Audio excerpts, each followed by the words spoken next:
সম্মানিত সুধীমণ্ডলী, প্রথমেই আমি জানতে চাচ্ছি যে আপনারা সবাই কেমন আছেন? আলহামদুলিল্লাহ, আমিও খুব ভালো আছি আলহামদুলিল্লাহ, সুম্মা আলহামদুলিল্লাহ। এই প্রতিষ্ঠানে আসলে, আইআইইউসিতে আসলে মনে হয় যে নিজের প্রতিষ্ঠানেই এসেছি। কেননা আমি আইআইইউএম এর ছাত্র আর কি, ইন্টারন্যাশনাল ইসলামিক ইউনিভার্সিটি মালয়েশিয়ার ছাত্র। তো ফলে আমার কাছে মনে হয় যে আইআইইউএম এর বাংলাদেশি ভার্সন হচ্ছে আইআইইউসি। এবং আইআইইউএম থেকে আমরা যারা পড়াশোনা করেছি, আমাদের সমসাময়িক বা আমাদের সিনিয়র্স, আমাদের অনেক ভাইরা এখানে সম্মানিত শিক্ষক হিসেবে কর্মরত আছেন। আমি ব্যাচেলর করেছি আল আজহার ইউনিভার্সিটিতে, সেখানকারও আমাদের অনেক সিনিয়র ভাইরা এখানে কর্মরত আছেন আলহামদুলিল্লাহ। তো নানা দিক থেকে নানাভাবে আইইউসির সাথে আমরা কানেক্টেড। এখানে আসার পর মনে হচ্ছে যে আমি কোনো একটা অ্যালুমনাই প্রোগ্রামে আসছি। মানে একদিক থেকে আইআইইউএম এর আমাদের টিচার্স যারা আছেন ওনারা, আবার আল আজহার থেকে যারা এখানে শিক্ষকবৃন্দ আছেন ওনারাও আছেন আলহামদুলিল্লাহ। তো সব মিলিয়ে এই বিবেচনায় আমার কাছে মনে হয় যে আমি নিজের প্রতিষ্ঠানে এসেছি আলহামদুলিল্লাহ। প্রথমে আমি বলে রাখছি যে আমি খুবই সম্মানিত বোধ করছি যে এরকম চমৎকার একটি শিক্ষা সেমিনারে আমাকে আলোচনা করবার সুযোগ দেওয়া হয়েছে এই চমৎকার বিশ্ববিদ্যালয়ে। আমার সামনে অনেক বিদগ্ধ স্কলার্স, রিসার্চার, বিদগ্ধ আলেমী দ্বীন, ওনাদেরকে আমি দেখতে পাচ্ছি। ওনারা যদি আজকের সেমিনারে আলোচনা করতেন, আমি নিচে বসে শুনতে পারলে আমি অনেক কিছু শিখতে পারতাম, সেটাই বেশি সুন্দর দেখাতো আর কি। কিন্তু সম্মানিত উস্তাজদের নির্দেশক্রমে, অনুমতিক্রমে আমি আজকের এই সেমিনারের টপিকের উপর কিছু কথা উপস্থাপন করবার চেষ্টা করব ইনশাআল্লাহ বিইذনিল্লাহ। সম্মানিত শুধু আপনারা টপিকটা নিশ্চয়ই স্টেজের ব্যাকড্রপে দেখতে পাচ্ছেন যে সেখানে খুব বড় ফন্টে লেখা আছে discourse on prophetic teaching methodology, অর্থাৎ আল্লাহ রাসূল সাল্লাল্লাহু আলাইহি ওয়া আলিহি ওয়াসাল্লামের শিক্ষা পদ্ধতি বা পাঠদান পদ্ধতি কেমন ছিল, তিনি কিভাবে শেখাতেন। আমরা জানি যে আল্লাহ রাসূল সাল্লাল্লাহু আলাইহি ওয়াসাল্লাম একজন শিক্ষক ছিলেন, অসাধারণ অনন্য একজন মার্ভেলাস শিক্ষক ছিলেন। শুধু শিক্ষকই ছিলেন না, বরং তিনি শিক্ষকদেরও শিক্ষক ছিলেন। এবং তিনি নিজ হাতে এমন কিছু শিক্ষার্থী তিনি তৈরি করেছিলেন, গড়ে তুলেছিলেন, যারা এই পৃথিবীর ইতিহাসে শ্রেষ্ঠ প্রজন্ম হিসেবে স্বীকৃত। খয়রুল কুরুন, the best generation ever on earth, এই পৃথিবীর শ্রেষ্ঠতম প্রজন্ম হিসেবে তারা স্বীকৃত হয়েছেন। এবং তিনি তার শিক্ষা পদ্ধতির মধ্য দিয়ে গোটা বিশ্বকে সততা শিখিয়েছেন, সভ্যতা শিখিয়েছেন, মানবিকতা শিখিয়েছেন, স্পিরিচুয়ালিটি শিখিয়েছেন, আধ্যাত্মিকতা। তিনি আমাদেরকে শিখিয়েছেন পরিমিতিবোধ, তিনি আমাদেরকে শিখিয়েছেন জীবনবোধ, আমাদের স্রষ্টার সাথে তিনি আমাদেরকে পরিচিত করেছেন, এবং সফলতার সহজ এবং সরল পথ তিনি আমাদেরকে বাতলে দিয়েছেন। তো আজকের এই ডিসকোর্সে বেসিকলি আমরা ওনার লাইফ স্কেলের একটা দিক নিয়ে ফোকাস করব, অর্থাৎ ওনার পাঠদান পদ্ধতি, কিভাবে তিনি সাহাবাদের সাথে ইন্টারেক্ট করতেন, তাদেরকে শিখাতেন, পাঠ দিতেন, শুধুমাত্র কেবলমাত্র এই বিষয়টাতে আমরা ফোকাস করবার চেষ্টা করবো ইনশাআল্লাহ। আমি আমার আলোচনার শুরুতে সূরাতুল বাকারার একটি আয়াত তেলাওয়াত করেছি, 129 নম্বর আয়াত। এই আয়াতটি বেসিকলি আল্লাহ রাসূল সাল্লাল্লাহু আলাইহি ওয়া আলিহি ওয়াসাল্লামের জন্য সাইয়েদনা ইব্রাহিম আলাইহিস সালাম দোয়া করেছিলেন মক্কার ধুধুমরু প্রান্তরে। এখনকার মক্কার মতো না, তখন জনমানব শূন্য মক্কা ছিল, ধুধুমরু প্রান্ত, চারিদিকে কেউ নেই। তো এরকম একটি ব্যারেন ল্যান্ডে সাইয়েদনা ইব্রাহিম আলাইহিস সালাম আল্লাহ তাআলার কাছে একটা দোয়া করেছিলেন। ওই দোয়াটাই আল্লাহ তাআলা সরাসরি কোট করেছেন সূরা বাকারায় 129 নম্বর আয়াতে। এবং সেখানে তিনি বলেছেন, রব্বানা ওয়াবআথ ফীহিম রাসূলাম মিনহুম ইয়াতলু আলাইহিম আয়াতিকা ওয়া ইউআল্লিমুহুমুল কিতাবা ওয়াল হিকমা ওয়া ইউযাক্কিহিম ইন্নাকা আনতাল আজিজুল হাকীম। মানে হে আমাদের রব, এই ভূখণ্ডের মধ্য থেকেই এই জনপদবাসীর জন্য আপনি একজন রাসূল প্রেরণ করুন, যিনি আপনার নিদর্শনসমূহ তাদের সামনে পাঠ করে শোনাবে, যিনি আপনার কিতাব তাদেরকে শিক্ষা দিবে, তাদেরকে পরিশুদ্ধ করবে, তাদেরকে প্রজ্ঞা শিখাবে, পরিশুদ্ধ করবে, এবং নিশ্চয়ই আপনি পরাক্রমশালী, নিশ্চয়ই আপনি প্রজ্ঞাময়। এই দোয়াটি ছিল সাইয়েদনা ইব্রাহিম আলাইহিস সালামের। এবং রাসূল সাল্লাল্লাহু আলাইহি ওয়াসাল্লাম আগমনের প্রায় 2500 বছর আগে ইব্রাহিম আলাইহিস সালাম এই দোয়াটি করেছিলেন। 2500 বছর আগে, যখন কেউ ছিল না মক্কায়। মক্কা ওয়াজ এ টোটালি ব্যারন ল্যান্ড, কোনো গাছপালা ছিল না, কিছু ছিল না। সেই দোয়া আল্লাহ তাআলা কবুল করেছিলেন। এবং এই দোয়ায় বেসিক্যালি তিনি আখিরি নবীর জন্য 4টা ফিচার কামনা করেছেন, যে আল্লাহ এই 4টা ফিচার দিয়ে আপনি নবী পাঠাবেন। এর মধ্যে একটা ছিল ওয়া ইউআল্লিমুহুমুল কিতাব, যে এমন নবী যেন হয় তিনি এই জনপদের লোকদেরকে কিতাব শিখাবে। কি শিখাবে? কিতাব। ওয়া ইউআল্লিমুহুমুল কিতাব, তার মানে রাসূল সাল্লাল্লাহু আলাইহি ওয়াসাল্লাম তিনি যে শিক্ষক হয়ে আসবেন, তিনি যে আল্লাহর কিতাব পৃথিবীবাসীকে শোনাবেন, তেলাওয়াত করে শোনাবেন, শেখাবেন, এই দোয়া রাসূল সাল্লাল্লাহু আলাইহি ওয়াসাল্লাম আগমনের 2500 বছর আগে সাইয়েদনা ইব্রাহিম আলাইহিস সালাম করেছিলেন। এবং রাসূল সাল্লাল্লাহু আলাইহি ওয়াসাল্লাম নিজেও বিভিন্ন হাদিসে ঘোষণা করেছেন যে আমি শিক্ষক হিসেবে প্রেরিত হয়েছি। ওয়া ইন্নামা বুইসতু মুআল্লিমান, আমি এই পৃথিবীতে শিক্ষক হিসেবে এসেছি। রাসূল সাল্লাল্লাহু আলাইহি ওয়াসাল্লাম দুইটা গ্রুপ দেখলেন মসজিদে। এক গ্রুপ তারা জিকির আজকার করে, আরেক গ্রুপ তারা রিসার্চ করে, গবেষণা করে। রাসূল সাল্লাল্লাহু আলাইহি ওয়াসাল্লাম বললেন দুই দলই ভালো কাজ করতেছে, কিন্তু রাসূল সাল্লাল্লাহু আলাইহি ওয়াসাল্লাম যারা গবেষণা করতেছে, পড়াশোনা করতেছে, ফিকহ নিয়ে আলোচনা করতেছে, তাদের সাথে যেয়ে বসে গেলেন। আর তিনি বললেন ওয়া ইন্নামা বুইসতু মুআল্লিমান, আমি এই গ্রুপকে প্রায়োরিটি দিয়েছি কারণ আমি নিজেই শিক্ষক হিসেবে প্রেরিত হয়েছি। তারা অজ্ঞদেরকে শিক্ষা দিচ্ছে, জাহেলদেরকে, যারা কিছু জানে না, জ্ঞানের ছোঁয়া যাদের মধ্যে লাগেনি, এই গ্রুপ তাদেরকে এনলাইটেন করছে, আলোকিত করছে। ফলে আমি তাদেরকে প্রায়োরিটি দিলাম, তাদের সাথে বসে গেলাম। ইন্নামা বুইসতু মুআল্লিমান, কারণ আমি পৃথিবীতে শিক্ষক হিসেবে প্রেরিত হয়েছি। তাহলে ইব্রাহিম আলাইহিস সালামের দোয়ার ফসল তিনি, হি কেম এজ এ টিচার, কারণ ইব্রাহিম আলাইহিস সালাম দোয়া করেছিলেন আল্লাহ এমন নবী পাঠাবেন যিনি ইউআল্লিমুহুমুল কিতাব, এই জনপদের লোকদেরকে কিতাব শিখাবে। এবং রাসূল সাল্লাল্লাহু আলাইহি ওয়াসাল্লাম নিজেও বলেছেন আমি শিক্ষক হিসেবে প্রেরিত হয়েছি। এবং জ্ঞানার্জনকে রাসূল সাল্লাল্লাহু আলাইহি ওয়াসাল্লাম বাধ্যতামূলক করেছেন, ম্যান্ডেটরি ফর অল। এবং জ্ঞান যে সবাই অর্জন করবে এটা তিনি বলেছেন, এটা সবার জন্য অবধারিত। শিক্ষার্জন এটা মানুষের মৌলিক অধিকার। তিনি বলেছেন তলাবুল ইলমি ফারিদাতুন আলা কুল্লি মুসলিম, পৃথিবীর প্রতিটি মুসলমানের জন্য জ্ঞান অর্জন এটা ফারিদা, আবশ্যক, ম্যান্ডেটরি, এটা অপশনাল না, এটা কম্পালসারি। এবং নারী পুরুষ নির্বিশেষে সবার জন্য, এমন না যে শুধু পুরুষদের জন্য। রাসূল সাল্লাল্লাহু আলাইহি ওয়াসাল্লাম বলেছেন আলা কুল্লি মুসলিম, প্রতিটি মুসলিমের জন্য জ্ঞানার্জন এটা আবশ্যক। আলহামদুলিল্লাহ আমাদের অনেক বোনেরাও আজকের হল রুমে এসছে। এবং রাসূল সাল্লাল্লাহু আলাইহি ওয়াসাল্লাম একটা স্পেশাল ডে নির্ধারণ করেছিলেন, special day for teaching women. মদিনার নারীদেরকে পাঠদানের জন্য, শেখানোর জন্য তিনি একটা স্পেশাল ডে নির্ধারণ করেছিলেন। এবং নারীদের আগ্রহের কারণেই তিনি সেটা করেছিলেন। তারা একবার এসে রাসূল সাল্লাল্লাহু আলাইহি ওয়াসাল্লামকে বললেন যে গলাবানা আলাইকা রিজাল ফাজআলনা ইয়াওমান মিন নাফসিক, হে নবী আমাদের মনে হচ্ছে পুরুষরা বেশি প্রায়োরিটি পেয়ে যায়, আপনি আমাদের জন্য স্পেশাল একটা ডে নির্ধারণ করেন, একটা দিন যেদিন এসে আমরা আপনার কাছ থেকে অনেক কিছু শিখবো, জানবো। ফাওয়াআদাহুন্না ইয়াওমান লাকিয়াহুন্না ফীহি ফাওয়াআদাহুন, রাসূল সাল্লাল্লাহু আলাইহি ওয়াসাল্লাম তাদের এই আবেদনের প্রেক্ষিতে মদিনার নারীদের জন্য একটা special day for teaching women, মদিনার যে কমিউনিটিতে নারীরা ছিল তাদের জন্য রাসূল সাল্লাল্লাহু আলাইহি ওয়াসাল্লাম স্পেশাল একটা ডে নির্ধারণ করেছিলেন। এবং সেদিন পুরুষ সাহাবীদেরকে গুরুত্ব না দিয়ে তিনি শুধু নারীদের, বোনদের কোশ্চেন নিতেন, তাদেরকে তিনি পাঠদান করতেন, শিক্ষাদান করতেন। এবং জ্ঞানার্জনকে, জ্ঞানের আলোকে ছড়িয়ে দেওয়াটা, এটা ছিল রাসূল সাল্লাল্লাহু আলাইহি ওয়াসাল্লামের মূলত মিশন। জ্ঞানের আলোকে তিনি বিশ্বময় ছড়িয়ে দিতে বলেছেন। নলেজ হ্যাজ নো বাউন্ডারিজ, এটার কোনো বাউন্ডারি থাকবে না, গোটা বিশ্বের জন্য আমরা জ্ঞানকে ছড়িয়ে দেই, এটার ব্যাপারে তিনি আমাদেরকে উদ্বুদ্ধ করেছেন। তিনি বলেছেন বাল্লিগু আন্নি ওয়ালাউ আয়া, আমার পক্ষ থেকে একটি কথা, একটি বাণী, একটি আয়াত হলেও তোমরা পৌঁছে দাও। তাহলে তিনি আমাদেরকে জ্ঞানের এই আলো বিশ্বময় ছড়িয়ে দিতে উদ্বুদ্ধ করেছেন। এবং জ্ঞান লুকানোকে তিনি মহাপাপ বলেছেন। আপনার কাছে যদি নলেজ থাকে, সেই নলেজের ব্যাপারে যদি আপনাকে জিজ্ঞেস করা হয়, আপনি যদি এটা শেয়ার না করেন, তাহলে আপনি মহাপাপ করলেন। এটাকে আল্লাহ রাসূল সাল্লাল্লাহু আলাইহি ওয়া আলিহি ওয়াসাল্লাম জ্ঞান লুকানোকে মহাপাপ বলেছেন। তিনি বলেছেন মান সুইলা আন ইলমিন ফাকাতামাহু আলজামাহুল্লাহু ইয়াউমাল কিয়ামাতি বিলিজামিন মিনান নার, কাউকে কোনো বিষয়ে জ্ঞানের ব্যাপারে জিজ্ঞেস করা হলো আর সে যদি সেটাকে গোপন করে, কিয়ামতের দিন তাকে আগুনের লাগাম দিয়ে বাঁধা হবে, বলে আয়াদু বিল্লাহ। তাহলে জ্ঞানকে ছড়িয়ে দিতে বলেছেন তিনি বিশ্বময়, জ্ঞানকে গোপন করতে তিনি বারণ করেছেন, নিষেধ করেছেন। আমরা যদি দেখি যে আল্লাহ রাসূল সাল্লাল্লাহু আলাইহি ওয়া আলিহি ওয়াসাল্লাম মক্কাতে যখন তিনি ইসলাম প্রচার শুরু করলেন, কোরআনের তালিম যখন তিনি মক্কাতে দিতে শুরু করলেন, তিনি এটাকে প্রাতিষ্ঠানিকভাবেই বেসিকলি শুরু করেছেন।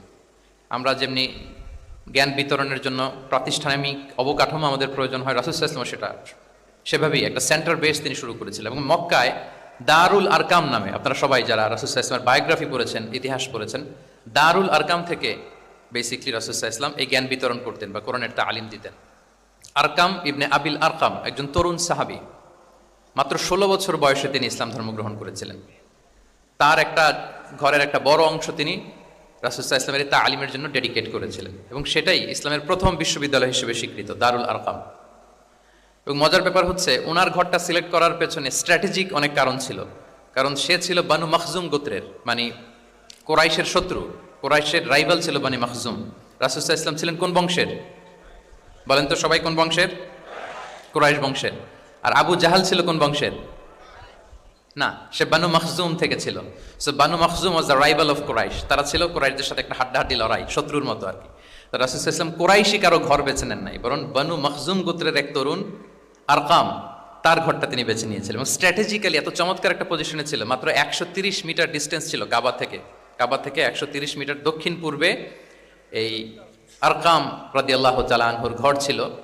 ফলে এই ঘরে যদি তিনি গ্যাদারিং করেন কেউ আর সন্দেহ করবে না, যেহেতু এটা বানু মখজুম গোত্রের একজন যুবকের ঘর। আল্লাহু আকবার। রাসূল সাল্লাল্লাহু আলাইহি ওয়াসাল্লাম এই দারুল আরকামে বসেই বেসিক্যালি তিনি এই কোরআনের তালিম, এই শিক্ষা, এই পাঠদান মক্কাতে সেন্টার বেস তিনি শুরু করেছিলেন। এবং মদিনায় যদি আমরা দেখি, মদিনা তো মসজিদে নববী নির্মাণের পরপরই মসজিদে নববীর একেবারে পেছন দিকে, এই হল রুমের পেছন দিকে যেরকম একটা জায়গা ছাউনির মতো, মসজিদে নববীর ঠিক পেছনে খেজুরের ডাল দিয়ে, খেজুরের পাতা দিয়ে ছাউনি দিয়ে একটা জায়গা তিনি করেছিলেন, যেটাকে আমরা আহলে সুফার সেন্টার হিসেবে জানি। মদিনায় তিনি সুফা ইউনিভার্সিটি প্রতিষ্ঠা করেছিলেন। তাহলে মক্কায় তিনি কোরআনের তালিম দিতেন দারুল আরকাম থেকে, আর মদিনায় যে তিনি আহলে সুফাদেরকে সেই সুফা এরিয়াতে সেখানে তিনি কোরআনের তালিম দিতেন। এবং সেখানে প্রায় 400 জন দরিদ্র মুহাজির সাহাবী সেখানে বসে কোরআনের হেফজ করতো, রাসূল সাল্লাল্লাহু আলাইহি ওয়াসাল্লামকে বিভিন্ন বিষয়ে জিজ্ঞেস করতো। ইসলামের বুনিয়াদী শিক্ষা, the basic of the basics of Islam, আহলে সুফার সাহাবারা সেখানে দুনিয়ার সব কিছুকে স্যাক্রিফাইস করে দিয়ে সেখানে ওনারা রাসূল সাল্লাল্লাহু আলাইহি ওয়াসাল্লামের কাছ থেকে তালিম গ্রহণ করতেন। এবং দূর দূরান্ত থেকে আগন্তুক সাহাবারা যখন আসতো তারাও এখানে থাকতো, যেহেতু 400 জন থাকার মতো একটা প্লেস। রাসূল সাল্লাল্লাহু আলাইহি ওয়াসাল্লামকে তারা দিনের খুঁটিনাটি বিষয় জিজ্ঞেস করতেন। এবং সালাত শেষে এরকম অনেক হাদিস পাওয়া যায় যে রাসূল সাল্লাল্লাহু আলাইহি ওয়াসাল্লাম আহলে সুফার সাহাবীদের সাথে ওখানে বসেছেন, তাদের সাথে গল্প করেছেন, তাদের প্রশ্নের বিভিন্ন উত্তর দিয়েছেন। তাহলে সেন্টার বেস শিক্ষাদান এটা কিন্তু রাসূল সাল্লাল্লাহু আলাইহি ওয়াসাল্লামের জীবনী থেকে আমরা দেখেছি। এবং যখন মসজিদে নববীর পেছনে আহলে সুফাদের 400 জনের পরে যখন আরো বেড়ে যাচ্ছিল, তখন রাসূল সাল্লাল্লাহু আলাইহি ওয়াসাল্লাম মসজিদের বাইরে মুকরিম বিন নাওফাল রাদিয়াল্লাহু তাআলা আনহুর একটা ঘরে আরেকটা সেন্টার করেছিলেন, এটাকে বলা হতো দারুল কুররা। এভাবে একটার পর একটা সেন্টার রাসূল সাল্লাল্লাহু আলাইহি ওয়াসাল্লাম তিনি নির্মাণ করেছেন এবং দ্বীনের বাণীকে তিনি ছড়িয়ে দিয়েছেন। এবং এখান থেকে যারা শিক্ষা অর্জন করতো, বেসিক্যালি তারা তো হেফজ করতো, কোরআনের যে আয়াতগুলো নাজিল হতো এগুলো হেফজ করতো, দিনের অন্যান্য বুনিয়াদী ব্যাপারে তারা শিক্ষা গ্রহণ করতেন। তো এই সাহাবীদেরকে কুররা বলা হতো। তাদেরকে আবার রাসূল সাল্লাল্লাহু আলাইহি ওয়াসাল্লাম বিভিন্ন এলাকাতে মুআল্লিম হিসেবে প্রেরণ করতেন। এটা রাসূল সাল্লাল্লাহু আলাইহি ওয়াসাল্লামের সুন্নাহ ছিল যে কোনো এলাকায় দ্বীনের শিক্ষা দেওয়ার জন্য আগে মুআল্লিম পাঠাতেন। আমরা জানি যে হিজরতের আগে রাসূল সাল্লাল্লাহু আলাইহি ওয়াসাল্লামের আগেও তিনি মদিনাতে একজন সাহাবীকে পাঠিয়েছিলেন, মুসআব বিন উমাইর। এটা জানি না আমরা সবাই, মুসআব বিন উমাইরকে তিনি পাঠিয়েছিলেন। খুবই ড্যাশিং চেহারার ছিল, খুবই অ্যারিস্টোক্রেট একটা ফ্যামিলির ছিল।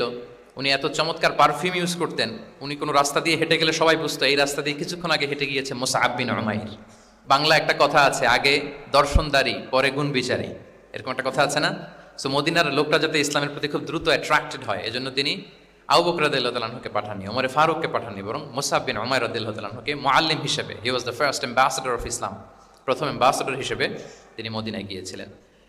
এবং মদিনাতে আহলে সুফার মধ্যে থেকে যারা অগ্রগামী ছিল, দারুল কুররা থেকে যারা অগ্রগামী ছিল, তাদেরকে আল্লাহ রাসূল সাল্লাল্লাহু আলাইহি ওয়া আলিহি ওয়াসাল্লাম জ্ঞান বিতরণের জন্য, কোরআন শেখানোর জন্য বিভিন্ন জায়গায় পাঠাতেন।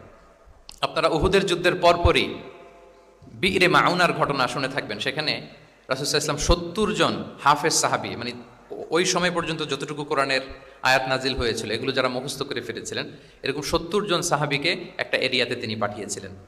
এবং এটা আসলে বিট্রে করেছিল তারা বলেছিল যে আমরা তাদেরকে নিয়ে যাব আমাদের এলাকায়, তারা দিন পৌঁছাবে। কিন্তু এই 70 জন সাহাবীকে বিট্রে করে তারা হত্যা করেছিল, ওনারা শাহীদ হয়েছিলেন। এবং এতে রাসূল সাল্লাল্লাহু আলাইহি ওয়াসাল্লাম অনেক কষ্ট পেয়েছিলেন। যে সমস্ত গোত্র এই কাজের সাথে জড়িত ছিল, টানা 1 মাস তাদের বিরুদ্ধে রাসূল সাল্লাল্লাহু আলাইহি ওয়াসাল্লাম বদদুয়া করেছেন, কুনুতে নাজিলা করেছেন ফজরের সালাতের পরে। তাহলে এই যে ন্যারেশনগুলো, বর্ণনাগুলো আমি কেন উপস্থাপন করছি আপনাদের সামনে, এটা বোঝানোর জন্য যেটার পরম্পরাটা কিরকম, রাসূল সাল্লাল্লাহু আলাইহি ওয়াসাল্লাম কিভাবে কোন সেন্টার থেকে শুরু করলেন, তারপরে কিভাবে এটার ডেভেলপমেন্ট হচ্ছিল, তারপরে কিভাবে এটা আগাতে লাগলো। তাহলে রাসূল সাল্লাল্লাহু আলাইহি ওয়াসাল্লাম বিভিন্ন জায়গায় যে মুআল্লিম পাঠাতেন, এটা রেফারেন্সও আমরা পেলাম যে তিনি তো এখানে শেখাচ্ছেন, যখন অনেক বেড়ে গেল, চাহিদা বাইরে অনেক বেশি, তিনি এখান থেকে ছাত্রদেরকে, সাহাবাদেরকে বিভিন্ন জায়গায় মুআল্লিম হিসেবে প্রেরণ করতেন। এবং শিক্ষার বিনিময়ে তিনি বদরের যে বন্দীরা ছিল তাদের মুক্তিপণের অ্যানাউন্সমেন্ট করেছেন, র্যানসম, এটা আপনারা জানেন। আমি একটু কুইজ নিয়ে নিই আপনাদের। বলেন, বদরে মুসলমানদের পক্ষ থেকে শহীদ হয়েছিল কয়জন? কতজন? 14 জন, মাশাআল্লাহ। আর কুরাইশদের পক্ষ থেকে 70 জন। বন্দী হয়েছিল কয়জন দেখি? হ্যাঁ, 70 জন তারা নিহত হয়েছিল আর 70 জন বন্দী হয়েছিল। তো বদরের যুদ্ধে এই 70 জন যারা কুরাইশদের মধ্যে থেকে বন্দী হয়েছিল, তাদের মুক্তিপণ হিসেবে ফিদিয়া, র্যানসম হিসেবে রাসূল সাল্লাল্লাহু আলাইহি ওয়াসাল্লাম 4000 দিরহামের অ্যানাউন্সমেন্ট করেছেন। মানে দিরহাম মানে হচ্ছে সিলভার কয়েন আর কি। তৎকালীন সময় দিনার হচ্ছে গোল্ড কয়েন আর দিরহাম মানে সিলভার কয়েন। তো রাসূল সাল্লাল্লাহু আলাইহি ওয়াসাল্লাম 4000 সিলভার কয়েনের ঘোষণা করেছেন যে তোমরা যদি মুক্তি পেতে চাও তাহলে 4000 রৌপ্য মুদ্রা দিয়ে, সিলভার কয়েন দিয়ে তারপরে তোমরা মুক্তি পেতে হবে। তখন তিনি অ্যানাউন্স করলেন যে কারো যদি এই সামর্থ্য না থাকে যে 4000 স্বর্ণ মুদ্রা দিয়ে তোমরা র্যানসম আদায় করতে পারবে না, তাহলে এই লোকদের মধ্য থেকে যারা লিখতে পড়তে জানে তারা যদি মদিনার 10 জন শিশুকে লেখাপড়া শিখিয়ে দেয় তাহলে এটা তাদের মুক্তিপণ হয়ে যাবে। আল্লাহু আকবার। তাহলে শিক্ষাটাকে রাসূল সাল্লাল্লাহু আলাইহি ওয়াসাল্লাম কিভাবে দেখতেন, এটাকে কতটা গুরুত্ব দিতেন? তখন কিন্তু মুসলমানদের আর্থিকভাবে খুব কঠিন অবস্থা যাচ্ছিল, তারপরে তিনি ঘোষণা করেছেন যাদের সামর্থ্য নাই তারা যদি লিখতে পড়তে জানে, মদিনার 10 জন ছেলে মেয়েকে তারা যদি লেখাপড়া শিখিয়ে দিতে পারে, এইটা তাদের মুক্তিপণ হিসেবে কনসিডার করা হবে। আল্লাহু আকবার। তাহলে সম্মানিত শুধু আমরা সেই ইব্রাহিম আলাইহিস সালাতু ওয়াস সালামের দোয়া থেকে শুরু করে বদরের যুদ্ধ পর্যন্ত চলে আসলাম। এখন আমি মূল আলোচনায় চলে যাই যে রাসূল সাল্লাল্লাহু আলাইহি ওয়াসাল্লাম সাহাবাদেরকে যে তিনি শেখাতেন, ওনার পাঠদান পদ্ধতি কেমন ছিল। প্রথম কথা হচ্ছে রাসূল সাল্লাল্লাহু আলাইহি ওয়াসাল্লাম পিতৃ স্নেহে সাহাবাদেরকে শিক্ষা দিতেন, as like a father teaching his child, teaching his son or daughter.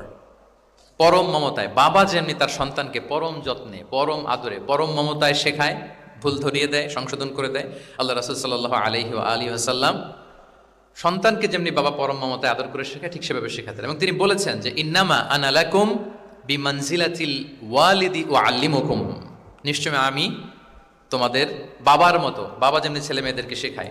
এবং এই হাদিসে এসছে যে রাসূল সাল্লাল্লাহু আলাইহি ওয়াসাল্লাম তাদেরকে শিখিয়েছেন সাহাবাদেরকে যে ওয়াশরুমে গেলে কিভাবে ক্লিন হইতে হবে, টু দ্য ডাইরেকশন অফ কেবলা বসা যাবে না, কেবলাকে পেছনে রেখে বসা যাবে না, এমনকি ঢিলাগুলো ইউজ করতে হলে ডান হাতে ইউজ করা যাবে না, বা হাতে। তারপর এটা বেজোর হইতে হবে।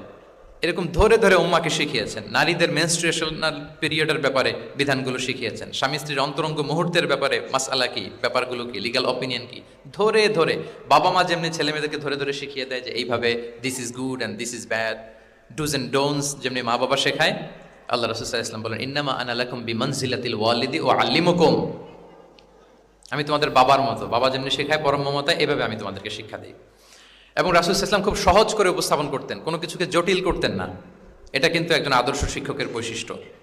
মানে as easier as you can, যত সহজ করে আপনি আপনার প্রেজেন্টেশনটা করতে পারবেন তত বেশি আপনার শিক্ষার্থীরা আপনার কাছ থেকে ওই মেসেজ, ওই শিক্ষা, সেটা ওই বার্তাটা তারা গ্রহণ করতে পারবে। এবং সহিহ মুসলিমের হাদিস, আল্লাহ রাসূল সাল্লাল্লাহু আলাইহি ওয়াসাল্লাম তিনি বলেন ইন্নাল্লাহা লাম ইয়াবআসনি মুআন্নিতান ওয়ালা মুতাআন্নিতান ওয়ালাকিন বাআসানি মুআল্লিমান মুয়াসসিরান। আল্লাহু আকবার। আল্লাহ তাআলা আমাকে কঠোরতা আরোপকারী, জটিলকারী করে প্রেরণ করেনি, বরং সহজভাবে, সহজ পন্থায় শিক্ষাদানকারী শিক্ষক হিসেবে প্রেরণ করেছেন। লিটারেলি তিনি মুয়াসসিরান শব্দটা ব্যবহার করেছেন। যেহেতু এখানে ইসলামিক স্টাডিজ, কোরআন, হাদিস যে ডিপার্টমেন্টের শিক্ষার্থী বন্ধুরা আপনারা যারা আছেন, আপনারা শব্দের অর্থটা লিটারেলি বুঝতে পারতেছেন যে তিনি বলেছেন মুআল্লিমান মুয়াসসিরান, আমি সহজপন্থী শিক্ষক হিসেবে প্রেরিত হয়েছি। কোনো জিনিসকে কঠোরতা আরোপ করার জন্য, কঠিন করে প্রেজেন্ট করার জন্য আল্লাহ আমাকে পাঠাননি। রাসূল সাল্লাল্লাহু আলাইহি ওয়াসাল্লাম use to make things easy and easy, খুব সহজ করে উপস্থাপন করতেন। এবং রাসূল সাল্লাল্লাহু আলাইহি ওয়াসাল্লামের শিক্ষাদান পদ্ধতি ছিল অপটিমিস্টিক, আশাব্যঞ্জক, আশাবাদী। অর্থাৎ তিনি যখন কিছু বলতেন, শিখাতেন, মানুষ আশাবাদী হয়ে উঠতো, কনফিডেন্ট পেত, ভয় পেত না। আমরা অনেক সময় মানুষকে খুব ভয় দেখাই। রাসূল সাল্লাল্লাহু আলাইহি ওয়াসাল্লাম কাউকে যখন কোনো দায়িত্ব দিয়ে কোথাও প্রেরণ করতেন, ওনার বিখ্যাত হাদিস, তিনি বলতেন ইয়াসসিরু ওয়ালা তুআসিরু বাশশিরু ওয়ালা তুনাফিরু, সহজ করো, কঠিন করো না, সুসংবাদ দাও, দিন থেকে মানুষকে ভাগিয়ে দিও না। মানে আমাদের প্রেজেন্টেশন যেন এমন না হয় যে আমাদের কথা শুনে মানুষ ভাগে, কাছে কাছে আসে না, বরং এমনভাবে প্রেজেন্টেশন করো যাতে মানুষ কাছে আসে, কমফোর্ট ফিল করে, ওইটাকে রিসিভ করে এবং জীবনের সাথে সে অ্যাডজাস্ট করতে পারে। এবং তিনি যখন বুঝাতেন, সাহাবাদেরকে যখন কোনো জিনিস বুঝাতেন, খুব ধীরস্থিরভাবে কথা বলতেন। কখনো কথা বলার ক্ষেত্রে রাশিং করতেন না, তাড়াহুড়ো করতেন না, নেভার এভার। এবং অনেক সাহাবারা খুব দ্রুত হাদিস বর্ণনা করলে আম্মা জান আয়েশা রাদিয়াল্লাহু তাআলা এটা অপছন্দ করতেন। বিশেষ করে আবু হুরায়রা রাদিয়াল্লাহু তাআলার ব্যাপারে তিনি অবজেকশন দিয়েছিলেন যে তুমি যেভাবে বলো, নবী সাল্লাল্লাহু আলাইহি ওয়াসাল্লাম কিন্তু এত দ্রুত বলতেন না, তুমি যেমনি গড়গড় করে বর্ণনা করো, আল্লাহ রাসূল সাল্লাল্লাহু আলাইহি ওয়াসাল্লাম এত দ্রুত বর্ণনা করতেন না। লাম ইয়াকুন ইয়াসরুদুল হাদিসা কাসারদিকুম কানা ইউহাদ্দিসু হাদিসান লাউ আদ্দাহুল আদুল আহসাহু, এমনভাবে প্রিয় নবী কথা বলতেন যে কেউ যদি চাইতো তিনি এই কথার মধ্যে কয়টা বাক্য বলেছেন, কয়টা শব্দ বলেছেন, চাইলে হাতে গুনে ফেলতে পারত। এত প্রেসাইজ এন্ড ক্লিয়ার ছিল। তিনি কয়টা বাক্য বললেন এই বক্তব্যে, কয়টা শব্দ বললেন, এটাও গুনে ফেলা যেত। আল্লাহু আকবার। কানা ইয়াতাকাল্লামু বিকালামিন বাইনাহু ফাসলুন ইয়াহফাযুহু মান জালাসা ইলাইহি, এবং কথা বলতে বলতে মাঝখানে পজ দিতেন, মানে একটু থামতেন, ফলে যারা শুনতো তারা একেবারে মুখস্থই করে ফেলতে পারত।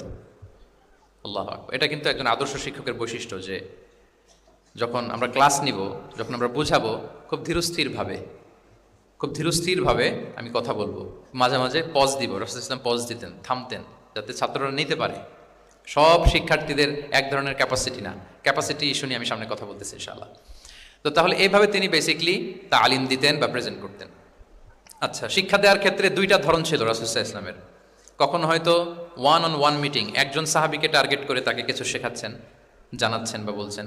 আবার কখনো একজন না, একাধিক সাহাবী বা অনেক সাহাবীদেরকে, অনেক মানুষকে তিনি অ্যাড্রেস করছেন। তাহলে এই দুইভাবে তিনি অ্যাড্রেস করতেন। এক নাম্বার হচ্ছে প্রাইভেট লার্নিং সেশন, আর একটা হচ্ছে পাবলিক লার্নিং সেশন। দুইটাই রাসূল সাল্লাল্লাহু আলাইহি ওয়াসাল্লামের সিরা যদি আপনি স্ক্যানিং করেন আপনি পাবেন।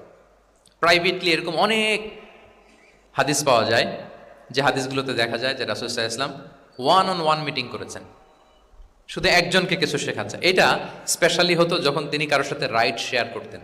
রাইট অর্থাৎ তিনি উটে ছিলেন, উটের পেছনে আরেকজন সাহাবী বসা, তিনি গাধার উপরে বসা, পেছনে আরেক সাহাবী বসা, তিনি খচ্চরের উপর বসা, আরেক সাহাবী বসা। যখন তিনি রাইড শেয়ার করতেন, এরকম ভুরি ভুরি হাদিস আপনারা পাবেন যে মুআয ইবনে জাবাল বলতেছে যে কুনতু রদিফা রাসূলিল্লাহ, কুনতু খালফা রাসূলিল্লাহ।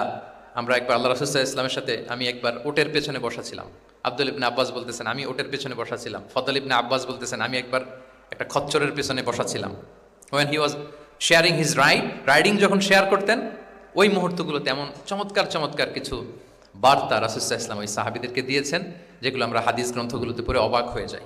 তাহলে এক নাম্বার হচ্ছে private learning session, one on one meeting, যেটা one to one conversation, very interactive. এটা অন্য কেউ নাই, একজন সাহাবীকে কিছু বলছেন, একজনের সাথে বসা। আচ্ছা, এরকম একটা ছোট্ট হাদিস যদি শেয়ার করি, আব্দুল্লাহ ইবনে আব্বাস রাদিয়াল্লাহু তাআলা আনহু বলেন কুনতু খালফা রাসূলিল্লাহি সাল্লাল্লাহু আলাইহি ওয়াসাল্লাম ইয়াওমান।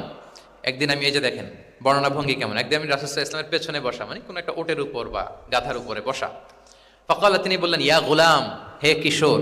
রাসূল সাল্লাল্লাহু আলাইহি ওয়াসাল্লামের শব্দ চয়নগুলো অসাধারণ। আমরা অনেক হাদিস আজকে শেয়ার করার চেষ্টা করব, আপনি বাক্য চয়ন, শব্দ চয়ন শুনলে অবাক হবেন। ইয়া গুলাম, হে কিশোর, ইন্নী উআল্লিমুকা কালিমাতিন, আমি তোমাকে চমৎকার কিছু কথা শিখিয়ে দিচ্ছি, শোনো। তখন কিন্তু কেউ নাই। এই হাদিস উনি বর্ণনা না করলে আমরা জানতে পারতাম না, কারণ ওনারা এক ওটের উপরে বা ঘোড়ার উপরে ছিলেন। পরে যখন আব্দুল ইবনে আব্বাস এটা ন্যারেট করলেন তখন আমরা জানতে পেরেছি। তো এটা ছিল প্রাইভেট লার্নিং সেশন, শুধু ওনার সাথে। তোমাকে কিছু কথা শিখিয়ে দেই। ইহফাদিল্লাহ ইয়াহফাযকা, ইহফাদিল্লাহ তাজিদহু তুজাহাক। এটা অনেকের মুখস্থ আছে না, বিখ্যাত হাদিস, আল আরবাউন আন-নববিয়ার ভেতরেও আছে। তুমি আল্লাহর বিধানগুলোকে সংরক্ষণ করো, রক্ষণাবেক্ষণ করো, টেক কেয়ার করো, আল্লাহ তোমার টেক কেয়ার করবেন। তুমি আল্লাহর বিধান টেক কেয়ার করো, আল্লাহ তোমার পাশে থাকবেন। ইদা সাআলতা ফাসআলিল্লাহ, হে আব্দুল্লাহ, যখন চাইবে আল্লাহর কাছে চাইবে, যখন ফরিয়াদের হাত তুলবে কেবলমাত্র আল্লাহর কাছেই তুলবে। ওয়া ইদা ইসতাআনতা ফাসতাঈন বিল্লাহ, যখন সাহায্য চাইবে কেবল আল্লাহর কাছেই সাহায্য চেও। ওয়া আলাম আন্নাল উম্মাতা লাউ ইজতামাআত আলা আন ইয়ানফাউকা বিশাইইন লাম ইয়ানফাউকা ইল্লা বিশাইইন ক্বাদ কাতাবাহুল্লাহু লাক। গোটা বিশ্বের সবাই মিলে যদি তোমার কোনো উপকার করতে চায়, তাহলে ততটুকুই করতে পারবে যতটুকু আল্লাহ তোমার ভাগ্যে রেখেছে। আল্লাহ যতটুকু উপকার তোমার ভাগ্যে রেখেছে অতটুকুই হবে। ওয়া ইন ইজতামাউ আলা আন ইয়াদুররুকা বিশাইইন লাম ইয়াদুররুকা ইল্লা বিশাইইন ক্বাদ কাতাবাহুল্লাহু আলাইক। গোটা বিশ্বের সবাই মিলে যদি তোমার ক্ষতি করতে চায়, ঠিক ততটুকুই করতে পারবে যতটুকু তোমার নসিবে আছে। এর চেয়ে 1 ইঞ্চিও বেশি ক্ষতি করতে পারবে না। রুফিআতিল আকলামু ওয়া জাফফাতিস সুহুফ, কলম উঠিয়ে নেওয়া হয়েছে আর যা লেখা হয়েছিল সব শুকিয়ে গিয়েছে। কারণ প্রথম আল্লাহ সৃষ্টি করেছেন কি? কলম। কলমকে আল্লাহ বলেছেন লিখো। আল্লাহ কি লিখবো? উকতুব মাকাদির আল খালক, মহাবিশ্বে যারা আসবে সবার কি হবে না হবে সব লিখো। তো লিখে ফেলছে, এখন যা হবার তাই হবে।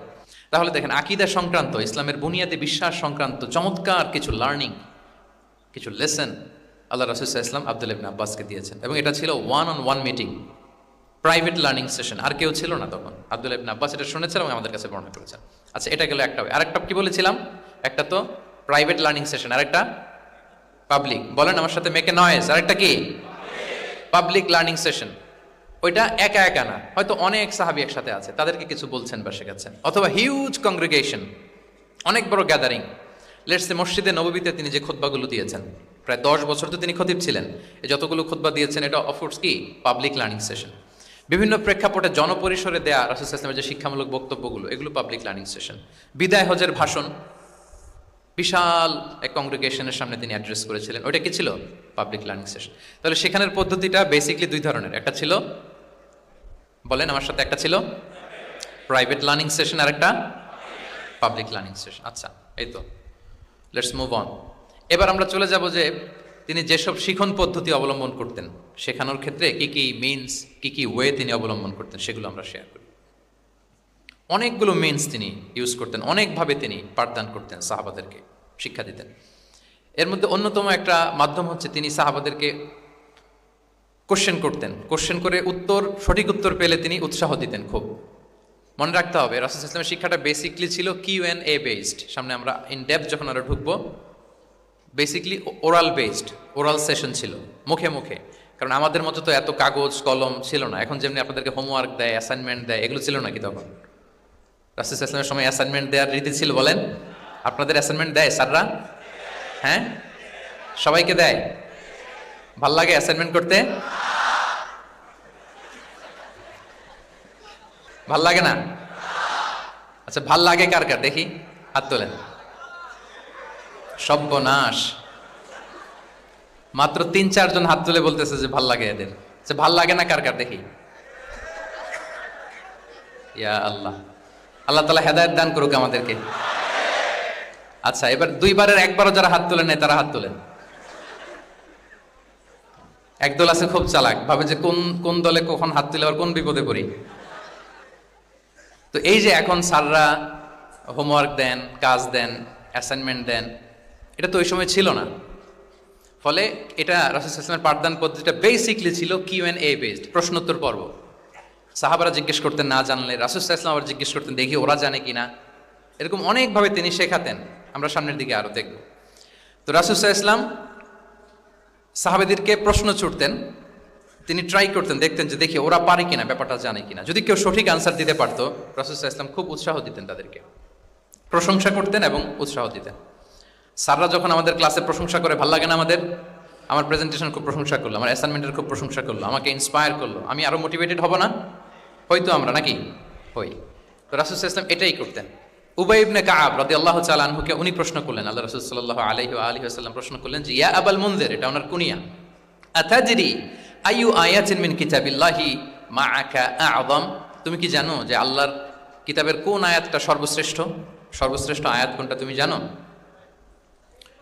তখন উবাই ইবনে কাআব রাদিয়াল্লাহু তাআলা আনহু বললেন যে, আল্লাহু লা ইলাহা ইল্লা হুয়াল হাইয়ুল কাইয়্যুম, মানে আয়াতুল কুরসি। এটা কোন আয়াত? আয়াতুল কুরসি। এটা ফরজ সালাতের পর আমরা সবাই পড়ি তো নাকি? হ্যাঁ, মান ক্বারা আয়াতুল কুরসি দুবুরা কুল্লি সালাতিন মাকতুবাতিন লাম ইয়ামনাহু মিন দুখুলিল জান্নাতি ইল্লাল মাউত।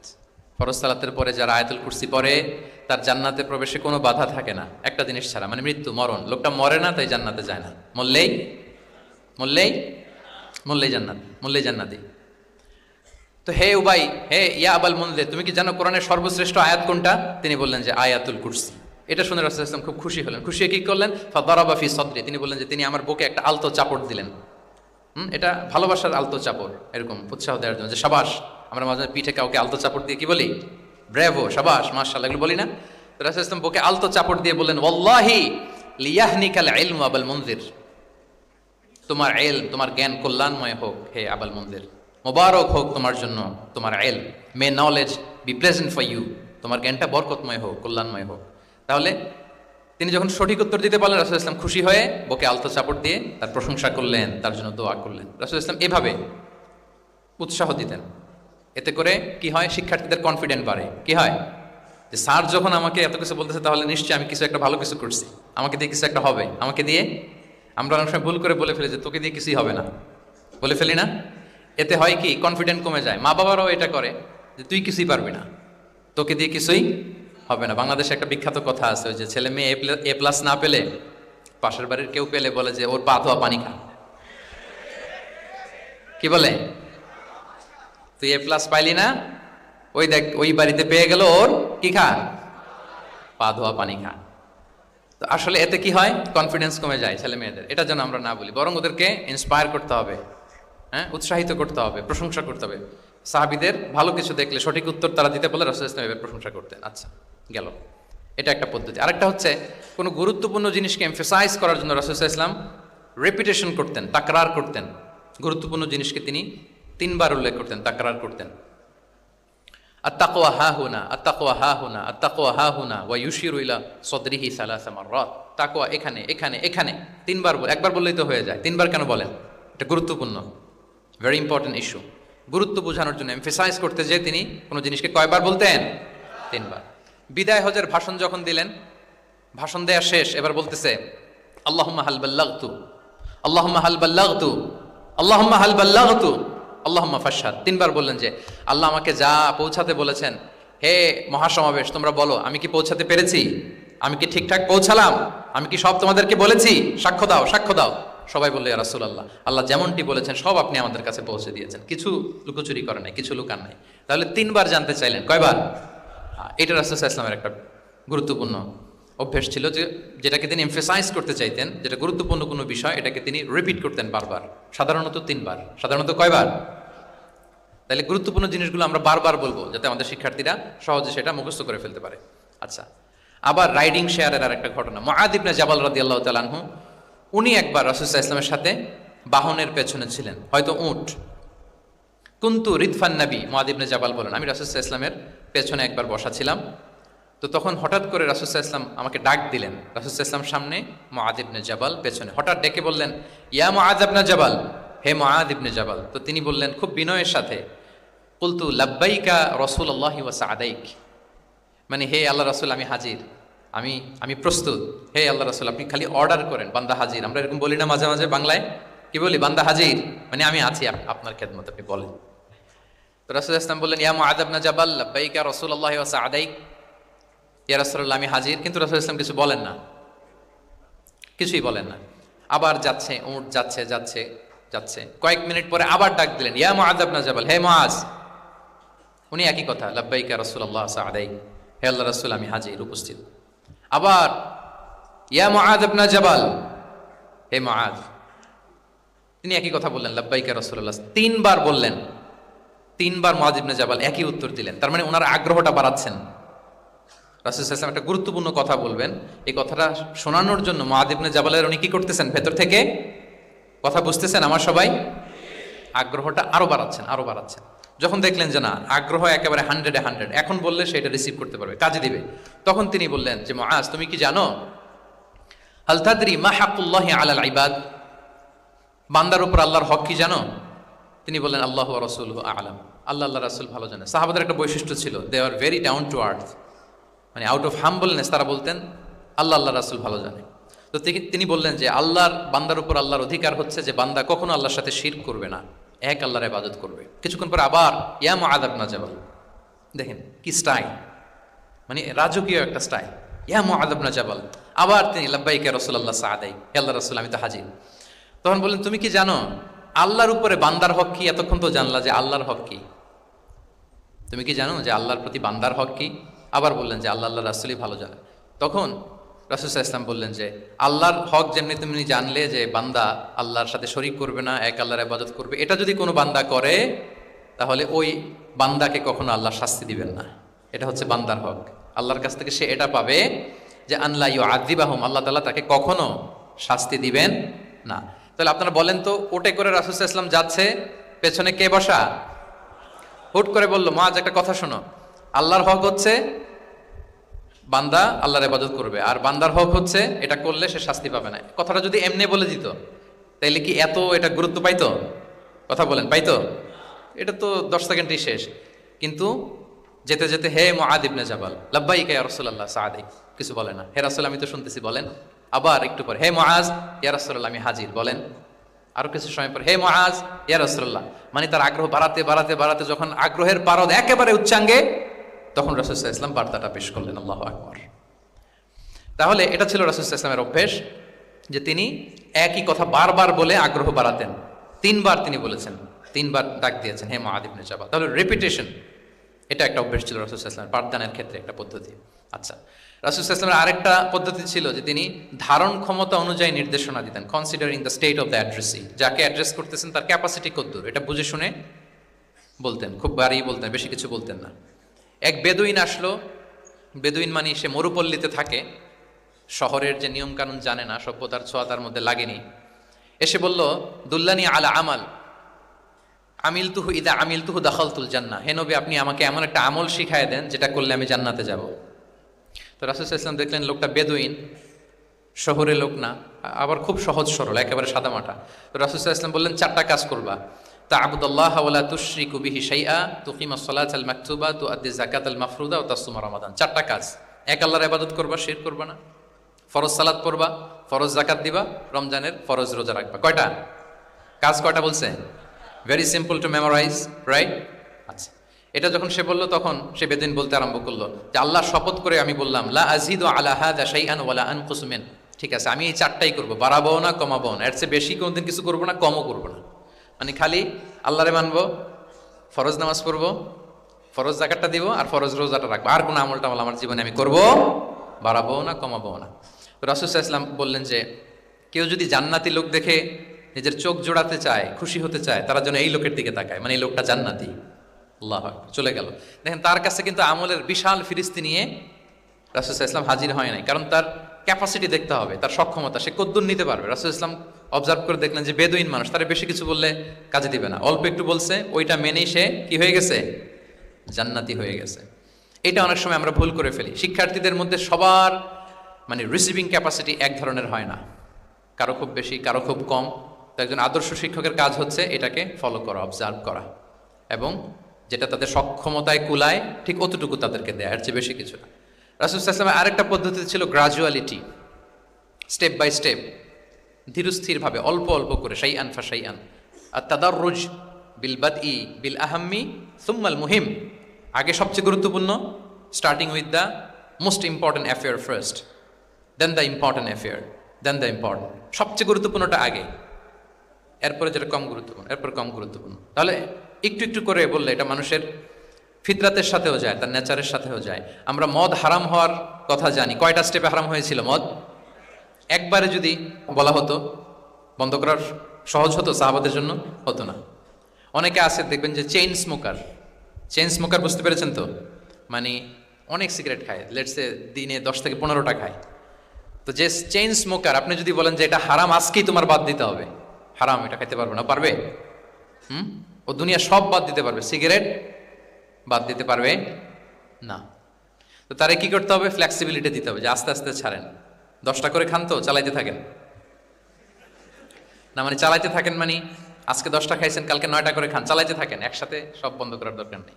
তারপরের সপ্তাহে 8টা করে খান, এরপরের সপ্তাহে 5টা করে খান, অল্প অল্প করে অবশ্যই সে কমাতে পারবে। এরপরের সপ্তাহে 2টা খান, এরপরের সপ্তাহে বন্ধ করেন না, চালাইতে থাকেন। সে চালাচ্ছে কিন্তু কমিয়ে আনতেছে, চালাচ্ছে কিন্তু। আচ্ছা, যেই সপ্তাহে সে একটা সিগারেট খেলো, এরপরের সপ্তাহে ওটা তো বাদ দিলেও তার গায়ে লাগার কথা না, ঠিক কিনা বলেন? যেই সপ্তাহে কয়টা খেলো এটা তো স্যাক্রিফাইস করা যায়, কিন্তু 10টা থেকে 0-তে আসা সহজ না। তাহলে গ্রাজুয়ালি আমরা এই ভুলটা করি। অনেকের নতুন করে আল্লাহ তাআলা রিয়েলাইজেশন দিয়েছেন, নতুন দিনে আসছে, দিনে ফিরছে, মানে প্র্যাকটিসিং হতে চায়। এখন আপনি তারে পাইয়া এমন নিয়ম কানুন দেখাচ্ছেন, বেচারা তো বলে আগে যা ছিলাম ওইটাই ভালো ছিলাম। এরকম হয় না অনেক সময়? হ্যাঁ, ধরেন যে কোনো একজন নারী, সে হয়তো পর্দা মেনটেন করে না, একটু হিপ হপ স্টাইলে চলাফেরা করে। তো সে ভাবলো যে না, আমি তো অনেক ভুল করে ফেলছি, আমি সংশোধন হব, আমি প্র্যাকটিসিং হতে চাই। তা এখন যখন সে আপনার কাছে আসছে নাসিহাত নেওয়ার জন্য, আপনি যদি বলেন যে তোমার এইট করতে হবে, বোরকা ঝুলাইতে হবে, হাত মোজা, পা মোজা, পারবে? এ বলবে আগে যা ছিলাম ভালোই ছিলাম। তাকে একটু একটু করে বোঝাতে হবে, মানে এই হেজাব এটা কেন, হ্যাঁ, কাভারিং আওরা এটা কেন, কেন এটা করতে, এটা বেনিফিটটা আগে বুঝালেন। যে Islam consider women as a queen, নারীকে ইসলাম কি হিসেবে কনসিডার করে? রানী হিসেবে। তো রানীর তো একটা ড্রেস কোড থাকবে, স্পেশাল পোশাক থাকবে, এগুলো বুঝাবেন। সে যাতে একটু নিজেকে গুছিয়ে চলে, শুরুর দিকে আপনি এই বার্তা দিতে পারেন যে একটু গুছিয়ে চলতে হবে। এরপর একটু শালীন পোশাকে যেন সে অভ্যস্ত হয়, এটা বললেন। সে যখন শালীন পোশাকে অভ্যস্ত, তারপরে হেজাবের ফজিলত বললেন, সে যেন হেজাব পরে। যখন সে হেজাব পরে, এরপরে তাকে নেকাবের কথা বললেন। এইভাবে আস্তে আস্তে তাকে বোঝাতে হবে। কিন্তু একবারে যদি সব চাপিয়ে দেন, বলেন তো আওয়াজ করে, সে কি ওটা রিসিভ করতে পারবে? কারণ এই যে গ্রাজুয়ালিটি আর তাদাররুজ, এই সিস্টেমটা আপনি ভায়োলেট করেছেন, করেন নাই। মুআদ ইবনে জাবাল রাদিয়াল্লাহু তাআলা আনহুকে আল্লাহ রাসূল সাল্লাল্লাহু আলাইহি ওয়াসাল্লাম তিনি ইয়ামানের গভর্নর করে পাঠিয়েছেন, ইয়ামানের গভর্নর। তো পাঠানোর আগে he was explaining a teaching guideline to his fellow সাহাবা। ওনাকে শিখাইতেছেন, তুমি যে যাবা মুআল্লিম হিসেবে, গভর্নর হিসেবে, কিভাবে দাওয়াতটা দিবে আগে শোনো। তিনি মুআয ইবনে জাবালকে বললেন, ইন্নাকা তা'তি কওমান মিন আহলিল কিতাব। হে মুআয, জেনে রাখো এমন একটা এলাকায় তোমাকে পাঠাচ্ছি, তারা কিন্তু আহলে কিতাব, মানে তারা হচ্ছে Jewish and Christian community, they are not Muslim, তারা কিন্তু ইহুদি খ্রিস্টান ওখানে। সো তুমি কিভাবে দাওয়াত দিবা? ফাদউহুম ইলা শাহাদাতি আন লা ইলাহা ইল্লাল্লাহ আন্না মুহাম্মাদুর রাসূলুল্লাহ। প্রথমে তাওহীদের দাওয়াত দিবা। আওয়াজ করে বলেন, প্রথমে দাওয়াত হবে কিসের? তাওহীদের। ফা ইনহুম আতাউ লিযালিক, বাক্যটা খেয়াল করেন, যখন তারা এটা মেনে নেবে, এটাতে অভ্যস্ত, তারপর তুমি দাওয়াত দিবা যে আল্লাহ প্রতিদিন 5 ওয়াক্ত সালাত ফরজ করেছেন। কয় ওয়াক্ত? 5 ওয়াক্ত সালাত। আচ্ছা, ফা ইনহুম আতাউ লিযালিক, যখন তারা 5 ওয়াক্তে সালাতে অভ্যস্ত হবে, তখন বলবা যে আল্লাহ তাআলা ধনীদের উপর যাকাত ফরজ করেছেন। ফা ইনহুম আতাউ লিযালিক, যখন ওইটা মানবে, এরপরে বলবা রমজানের রোজা ফরজ করেছেন। সুবহানাল্লাহ, সুবহানাল্লাহ, আল্লাহু আকবার। তাহলে ধাপে ধাপে দেখেন, এই যে টিচিং গাইডলাইন তিনি দিচ্ছেন ওনার ফেলো সাহাবাকে, ফেলো কম্প্যানিয়নকে, যে তুমি ইয়ামানে যে একবারে সব বিধান তুমি যা জানো, মনে করো না যে সবাই ওইটা মানবে। তারা জুইশ, তারা ক্রিশ্চিয়ান, একটু একটু করে তাদেরকে দাওয়াত দিতে হবে। তাহলে গ্রাজুয়ালিটি, পাঠদান পদ্ধতির একটা অন্যতম বিষয় হচ্ছে কি গ্রাজুয়ালিটি, মানে ধাপে ধাপে ধীরে ধীরে অল্প অল্প করে বোঝানো। আচ্ছা, রাসূল সাল্লাল্লাহু আলাইহি ওয়াসাল্লাম মাঝে মাঝে কোনো কথার গুরুত্ব বোঝানোর জন্য শপথ করতেন, drawing attention by making oath, শপথ করে কথার গুরুত্ব বোঝাতেন। তিনি বলতেন, ওয়াল্লাহি ইন্নী লা আস্তাগফিরুল্লাহ ওয়া আতুবু ইলাইহি ফিল ইয়াউমি আকসারা মিন ৭০ মাররা। আল্লাহর শপথ, আমি নবী প্রতিদিন ৭০ বারেরও বেশি তওবা ইস্তেগফার করি। কয়বারেরও বেশি? ৭০ বার। এই কথাটার তাওবা ইস্তেগফারের গুরুত্ব বোঝাতে যেয়ে তিনি শুরুতে বলেছেন ওয়াল্লাহি, আল্লাহর শপথ। এরকম অনেক হাদিসে পাওয়া যায়, তিনি বলেছেন ওয়াল্লাযী নাফসু মুহাম্মাদিন বিয়াদিহি, ওই সত্তার শপথ যার হাতে মুহাম্মাদের আত্মা। আবার মাঝে মাঝে বলেছেন ওয়াল্লাযী নাফসি বিয়াদিহি, ওই সত্তার শপথ যার হাতে আমার আত্মা। এভাবে বলে তিনি কথা শুরু করেছেন। যখন তিনি এরকম শপথ করতেন, তখন কথার গুরুত্ব বোঝা যেত। কি বোঝা যেত? গুরুত্ব বোঝা যেত। তাহলে শপথ করে মাঝে মাঝে তিনি জিনিস বোঝাতেন। আচ্ছা, আমরা আমাদের বিভিন্ন প্রেজেন্টেশন বা লেকচার বোঝানোর জন্য অনেক মিনস ইউজ করি না? আল ওয়াসাইল আত তালিমিয়া, এটাও কিন্তু রাসূল সাল্লাল্লাহু আলাইহি ওয়াসাল্লাম করতেন। আমরা কি কি করি? আমি তো জানি না আপনাদের আইএসসিতে ক্লাসরুমগুলো কেমন। নিশ্চয়ই সেখানে বোর্ড আছে। কি আছে? হোয়াইট বোর্ড নাকি নাকি ডিজিটাল বোর্ড? আচ্ছা, ডিজিটাল বোর্ডে যাননি আপনারা, আস্তে আস্তে যাবেন। হোয়াইট বোর্ডে তো আছেন। হোয়াইট বোর্ডে কি দিয়ে লেখা হয়? মার্কার। আচ্ছা, প্রেজেন্টেশন স্লাইড মাঝে মাঝে ইউজ করেন না? বা টিচার করে কিনা? তো সেটা কিভাবে করে? মাইক্রো প্রজেক্টর দিয়ে করে। এগুলো হচ্ছে আল ওয়াসাইল আত তালিমিয়া। তো রাসূল সাল্লাল্লাহু আলাইহি ওয়াসাল্লামের সময় তো এই স্লাইডও ছিল না, ডিজিটাল বোর্ডও ছিল না, হোয়াইট বোর্ডও ছিল না, হ্যাঁ, মার্কার ছিল না, ওইরকম কিছু ছিল না। তো উনি কি ইউজ করতেন? উনিও চমৎকার চমৎকার কিছু মাধ্যম ইউজ করতেন, আপনারা শুনলে অবাক হবেন। আপনাদের মনোযোগ আছে তো সবার, না? আচ্ছা, আমরা দেখি যে উনি কি কি ইউজ করতেন। উনি অনেক ধরনের ভিজুয়াল ডেমনস্ট্রেশন করতেন। ভিজুয়াল ডেমনস্ট্রেশন মানে যেটা আপনি চোখ দিয়ে দেখে শিখে ফেলবেন, বুঝে যাবেন। Visual demonstration. Physical gesture use করে এটা করতেন। ফিজিক্যাল জেস্টার, অঙ্গভঙ্গি, বাংলা কি বলে? অঙ্গভঙ্গি। রাসূল সাল্লাল্লাহু আলাইহি ওয়াসাল্লাম, এটাতে তো আর কিছু আধুনিক বিজ্ঞান, আইটি তো লাগতেছে না। কি বলেন? আমার হাত পা দিয়ে আমি একটা কিছু বোঝাচ্ছি। তো রাসূল সাল্লাল্লাহু আলাইহি ওয়াসাল্লাম কিন্তু এটা করতেন। একবার তিনি ইয়াতিমের রক্ষণাবেক্ষণ যারা করে তাদের মর্যাদা কত, ফজিলত কত, এটা বোঝাতে যে একবার তিনি বলতেছেন, আনা ওয়া কাফিলুল ইয়াতিমি ফিল জান্নাতি কাহাতাইন, আমি এবং ইয়াতিমের রক্ষণাবেক্ষণকারী জান্নাতে ঠিক এইভাবে থাকবো। এইভাবে থাকবো মানে খুব কাছাকাছি থাকবো। He will be my neighbour, very close neighbour. এবং বোঝাতে যে এই যে উস্তা আর সাব্বাবা, দুই আঙ্গুল এভাবে, এই আঙ্গুল থেকে এই আঙ্গুলের দূরত্ব কতটুকু? 1 মাইল নাকি কত? একেবারে কাছে। এই আঙ্গুল থেকে আঙ্গুলের তেমন কোনো দূরত্বই নাই, মানে খুব কাছে। এটা দিয়ে তিনি বুঝালেন, আমি এবং এতিমের রক্ষণাবেক্ষণকারী ঠিক এভাবে থাকবো যেভাবে এই দুটো আঙ্গুল কাছাকাছি। আল্লাহু আকবার। তাহলে এই যে ফিজিক্যাল জেস্টার ইউজ করলেন কিনা, অঙ্গভঙ্গি, এটাকে বলে ভিজুয়াল ডেমনস্ট্রেশন। কি বলে? Visual demonstration. এবং রিসার্চাররা বলতেছেন যে approximately 80% of human learning comes through the visual demonstration. মানে আইজ দিয়ে, চোখ দিয়ে আমরা আমাদের শেখার 80% শিখে ফেলি। আমাদের শিখনের অলমোস্ট 80% আমরা দেখে দেখে শিখি। তাহলে রাসূল সাল্লাল্লাহু আলাইহি ওয়াসাল্লাম ভিজুয়াল ডেমনস্ট্রেশন করলেন, আনা ওয়া কাফিলুল ইয়াতীমি ফিল জান্নাতি কাহাতাইন। আচ্ছা, আরও দেখি হাদিসে এরকম আরও পাওয়া যায়। আমরা যে মুমিনরা ভাই ভাই, বিভিন্ন হাদিসে বিভিন্ন টেক্সটে রাসূল সাল্লাল্লাহু আলাইহি ওয়াসাল্লাম বলেছেন। এটা ইসলামের একটা খুব মৌলিক কথা, আমরা সবাই জানি না? আমরা সবাই কি এই অডিটোরিয়ামে আমরা যারা বসে, আমরা সবাই কি আল মুমিনু আখুল মুসলিম, একে অপরের ভাই। আমাদের মধ্যে আবার আরেকটা সমস্যা আছে, আমরা দেখা যায় যে প্রত্যেকে যেই দল করে ওই দলের এরা ভাই ভাই আর কি, এরকম। এই হাদিসের একটা নিজস্ব অর্থ বলয় আমরা করে নিয়েছি যে ভাই ভাই ঠিক আছে, বাট আমি এই দলের, সো আমরা ভাই ভাই। আচ্ছা, ওরা ওই দল, তো ওরা কি নিজেরা নিজেরা আসলে কি এই ভাই ভাই নাকি? না, যারাই কালিমা শাহাদাতে বিশ্বাসী, যারা আমাদের কেবলাকে কেবলা মানে, যারা ঈমান এনেছে, তারা সবাই আমরা কি ভাই ভাই। এই যে আমাদের ভ্রাতৃত্বের বন্ধনটা যে খুব অটুট এবং মজবুত সুদৃঢ়, এটা বোঝানোর জন্য রাসূল ইসলাম একবার বললেন, আল মুমিনু লিল মুমিনি কাল বুনিয়ান, মুমিন যে ভাই ভাই, এই ভ্রাতৃত্বের বন্ধন হচ্ছে সুদৃঢ় প্রাচীরের মতো। ইয়াশুদ্দু বা'দুহু বা'দা, ওয়ান সাইড স্ট্রেংথেনিং দ্য আদার।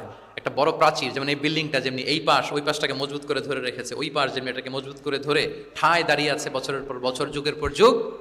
রাসূল সাল্লাল্লাহু আলাইহি ওয়াসাল্লাম বললেন, মুমিন যে ভাই ভাই, তাদের সম্পর্কটা এরকম সুদৃঢ়। কতটা সুদৃঢ় এটা বলতে যে ওয়াশাব্বাকা বাইনা আসাবিহি, তিনি হাতের এই পাঁচ আঙ্গুলের ভেতরে ঢুকাই দিলেন। এরকম ধরেন তো একটু সবাই, আচ্ছা ঢুকিয়ে একটু চাপ দেন। এখন ব্যাপারটা অনেক মজবুত হয়ে গেল না? হ্যাঁ, কেউ চাইলে কি সহজে ছোটাতে পারবে? না। তাহলে এই যে আরেকটা ভিজুয়াল ডেমনস্ট্রেশন পেয়েছেন? ফিজিক্যাল জেস্চার, অঙ্গভঙ্গি করে তিনি বুঝাইলেন যে আমাদের ভ্রাতৃত্বটা এরকম মজবুত, মানে ওনার কাছে যা ছিল ওইটা বোঝাতে যে তিনি এই ফিজিক্যাল জেস্চারটা নিয়েছেন যে মুমিন ভাই ভাই এবং আমাদের ভ্রাতৃত্বের বন্ধনটা ঠিক এরকম মজবুত, লাইক দিস। তাহলে এটাকে বলে ভিজুয়াল ডেমনস্ট্রেশন, যেহেতু এতে করে সাহাবারা সহজে বুঝতো, এটা দিয়ে সহজে বুঝলো। আবার মাঝে মাঝে তিনি ড্রয়িং করেছেন, আমাদের মতো ডিজিটাল সিস্টেমে ড্রয়িং করে না, এখন তো খুব ইজি। তো তিনি কিভাবে ড্রয়িং করেছেন, একবার সাহাবীদেরকে নিয়ে তিনি মরুভূমির মাঝখানে খেজুরের ডাল নিয়ে একটা স্ট্রেট লাইন, সরল রেখা আঁকলেন। খাত্তা লানা রাসূলুল্লাহ সাল্লাল্লাহু আলাইহি ওয়াসাল্লাম খাত্তান, আল্লাহ রাসূল সাল্লাল্লাহু মরুভূমিতে খেজুরের ডাল দিয়ে টেনে একটা স্ট্রেট লাইন, মানে সরল রেখা আঁকলেন। একে বললেন হাদা সাবিলুল্লাহ, এটা হচ্ছে আল্লাহর রাস্তা, মানে সিরাতুম মুস্তাকিম। এরপরে এই স্ট্রেট লাইন, সরল রেখার ডানে বায়ে ছোট ছোট অনেকগুলো দাগ কাটলেন খেজুরের ডাল দিয়ে, আর বললেন হাদিহি সুবুলুশ শাইতান, এগুলো হচ্ছে শয়তানের রাস্তা। ফি কুল্লি সাবিলিন শাইতান, এই প্রত্যেকটা রাস্তায় একটা করে শয়তান থাকে, সে তার শয়তানি কাজের হাতছানি তোমাদের দেয়। তাহলে খেজুরের ডাল দিয়ে একটা স্ট্রেট লাইন সরল রেখা করে বললেন এটা সিরাতুম মুস্তাকিম, আর ডানে বায়ে ছোট ছোট দাগ কেটে বললেন এগুলো হচ্ছে সাবিলুশ শয়তান। ওই পথে, শয়তানের হাতছানি দেয়া পথে কবু যাওয়া যাবে, বরং সিরাতুল মুস্তাকিমে থাকা লাগবে। তাহলে এই যে ভিজুয়াল ডেমনস্ট্রেশন ব্যাপারটা ক্লিয়ার হয়েছে না? কাফিলুল ইয়াতীমি কাহাতাইন শাব্বাকা বাইনা আসাবিহি খাত্তা লানা রাসূলুল্লাহ সাল্লাল্লাহু আলাইহি ওয়াসাল্লাম খাত্তা।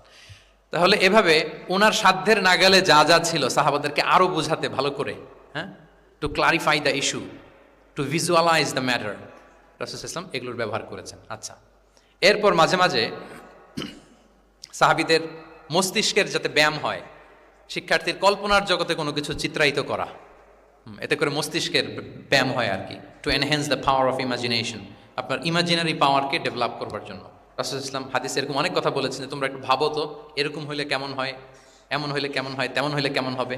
এই কথাগুলো যখন বলতেন সাহাবারা ভাবনার জগতে হারিয়ে যেত, ভাবতেন, কল্পনার রাজ্যে হারিয়ে যেতেন, ওনাদের মস্তিষ্কের ব্যায়াম হতো, তাদের যে ইমাজিনেশনের যে পাওয়ার এটা ডেভেলপ করতো, এমনটা পাওয়া যায়। রাসূল ইসলাম একবার বললেন, আরাআইতুম লাউ আন্না নাহরান বিবাবি আহাদিকুম ইয়াগতাসিলু মিনহু কুল্লা ইয়াউমিন খামসা মাররাতিন হাল ইয়াবকা মিন দারানিহি শাই। আচ্ছা বলো তো, তোমরা একটু ভাবো তো, কল্পনার রাজ্যে হারিয়ে যাও, ভেবে দেখো তো, ধরো যে তোমার বাড়ির সামনে একটা ঝর্ণাধারা আছে বা একটা চমৎকার লেক আছে যেখানে স্বচ্ছ স্ফটিক পানি, তুমি যদি প্রতিদিন ওই ঝর্ণায় যে বা ওই লেকে নেমে 5 বার গোসল করো, তোমার গায়ে কোনো ময়লা থাকবে আর? সাহাবারা কল্পনা করে বলে না, মনে মনে ভাবতেছে যে গোসল করতেছে, 5 বার গোসল করার পরে আর আমার গায়ে দুর্গন্ধ, ঘামের গন্ধ থাকবে কি করে? রাসূল সাল্লাল্লাহু আলাইহি ওয়াসাল্লাম তখন বললেন ফাকাযালিকা মাসালুস সালাওয়াতিল খামস, এটা হচ্ছে 5 ওয়াক্ত সালাতের দৃষ্টান্তের মতো। কারো ঘরের সামনে যদি একটা স্বচ্ছ লেক থাকে, পানির ফোয়ারা, সে যদি 5 বার গোসল করে, তার গায়ে যেমনি কোনো দুর্গন্ধ, ময়লা, আবর্জনা কিছু থাকে না, কেউ যখন 5 ওয়াক্ত সালাত আদায় করে তখন এই সালাতও তার সব গুনাহগুলোকে ধুয়ে মুছে এরকম পাক পবিত্র সাফ করে দেয়। সুবহানাল্লাহ, বুঝে গেলেন যে সালাওয়াতুল খামস কিভাবে আমাদের পাপ মুছে ক্লিন করে, আমাদেরকে কিভাবে ক্লিনজিং করে, এটা সাহাবারা ইজিলি বুঝে গেলেন। তাহলে ভেবে দেখো তো, চিন্তা করো তো, এটা বলে বেসিকলি দ্য পাওয়ার অফ ইমাজিনেশনকে রাসূল সাল্লাল্লাহু আলাইহি ওয়াসাল্লাম ইনহ্যান্স করার চেষ্টা করলেন। এভাবেও সাহাবাদেরকে তিনি মাঝে মাঝে বুঝাতেন। আচ্ছা, রাসূল সাল্লাল্লাহু আলাইহি ওয়াসাল্লাম মাঝে মাঝে দেখা যায় যে বিভিন্ন মেটাফোর, সহজ করে বুঝাতে যে রূপক অর্থবোধক শব্দের প্রয়োগ করতেন, মাজাজ বা ইস্তেআরা। এটা তো যারা আরবিতে পড়েন আপনারা তো জানেন। ইসলামিক স্টাডিজ, হাদিস, কোরআনিক সায়েন্স, এই সমস্ত ডিপার্টমেন্টে পড়েন কারা কারা? আমি একটু জাস্ট দেখে নিই যে আমি যে এত আরবি শব্দ বলতেছি বুঝতেছেন না, মাথার উপর দিয়ে যাচ্ছে। আপনারা হচ্ছেন ইসলামিক স্টাডিজ, কোরআন সুন্নাতে। আচ্ছা, আর বাকিরা সবাই কনভেনশনাল ফ্যাকাল্টিজ। ঠিক আছে, বোঝার কথা, কারণ মাঝে মাঝে তো আমি কিছু ইংরেজিও বলতেছি, বাংলায় অর্থ করে দিচ্ছি। তো মাজাজ বা ইস্তেআরা মানে হচ্ছে ম্যাটাফোর। কোনো জিনিসকে আরও সহজ করে বোধগম্যময় করতে রাসূল সাল্লাল্লাহু আলাইহি ওয়াসাল্লাম এই ম্যাটাফোরকে ইউজ করতেন। যেমন রাসূল সাল্লাল্লাহু আলাইহি ওয়াসাল্লাম নারীদের প্রতি সদয় হওয়ার জন্য পুরুষদেরকে তিনি বলেছেন রিফকান বিল কাওয়ারির, অর্থাৎ কাঁচগুলোর সাথে ভালো আচরণ করো, মানে কাঁচগুলোকে দেখে রেখো। কাচের পাত্র দিয়ে তিনি নারীদেরকে, স্ত্রীদেরকে বুঝিয়েছেন রিফকান বিল কাওয়ারির। আচ্ছা বলেন তো, কাচের গ্লাস, প্লেট, তৈজসপত্র এক বাড়ি থেকে যদি আরেক বাড়িতে, লেটসে আপনি বাসা শিফট করবেন, আপনার কাছে অনেক কাচের তৈরি গ্লাস, প্লেট, তৈজসপত্র আছে। চট্টগ্রামের এই থানা থেকে ওই থানায় আপনি বাসা চেঞ্জ করুন, এগুলো নেওয়ার সময় আপনারা কি করেন বলেন? কিভাবে নেন বলেন তো? হ্যাঁ, র্যাপিং করে, এক্সট্রা প্রিকশন নিয়ে খুব সাবধানে এটাকে ধরতে হয়, রাখতে হয়, সেট করতে হয়, নামাতে হয়, ঠিক কিনা বলেন? এটা বোঝাতে যে নারীদের সাথে কোমল আচরণ করো, সদয় আচরণ করো, এটা বোঝাতে যে রাসূল সাল্লাল্লাহু আলাইহি ওয়াসাল্লাম বলেছেন রিফকান বিল কাওয়ারির। একবার স্ত্রীরা, আমাদের আম্মা জানেরা রাসূল সাল্লাল্লাহু আলাইহি ওয়াসাল্লামের সাথে সফরে যাচ্ছেন, খুব সম্ভবত হজের সফরে। তোমরা যখন পালকিতে চড়বেন, ওখান থেকে হাওদাজে উঠাবেন, খুব দ্রুত তাড়াহুড়ো করে কিছু লোকজন ওই পালকি উঠাচ্ছিল। তখন রাসূল সাল্লাল্লাহু আলাইহি ওয়াসাল্লাম বললেন, ওয়াই হাক ইয়া আনজাসা সাউকাকা রিফকান বিল কাওয়ারির, খুব সাবধানে নিয়ে যাও, কাজগুলোকে একটু দেখে শুনে নাও, কাচের বোতলগুলো, গ্লাসগুলো দেখে শুনে নাও, মানে স্ত্রীদেরকে একটু দেখে শুনে যত্নের সাথে নিয়ে নাও। তাহলে নারীদেরকে কিসের সাথে তুলনা করেছেন?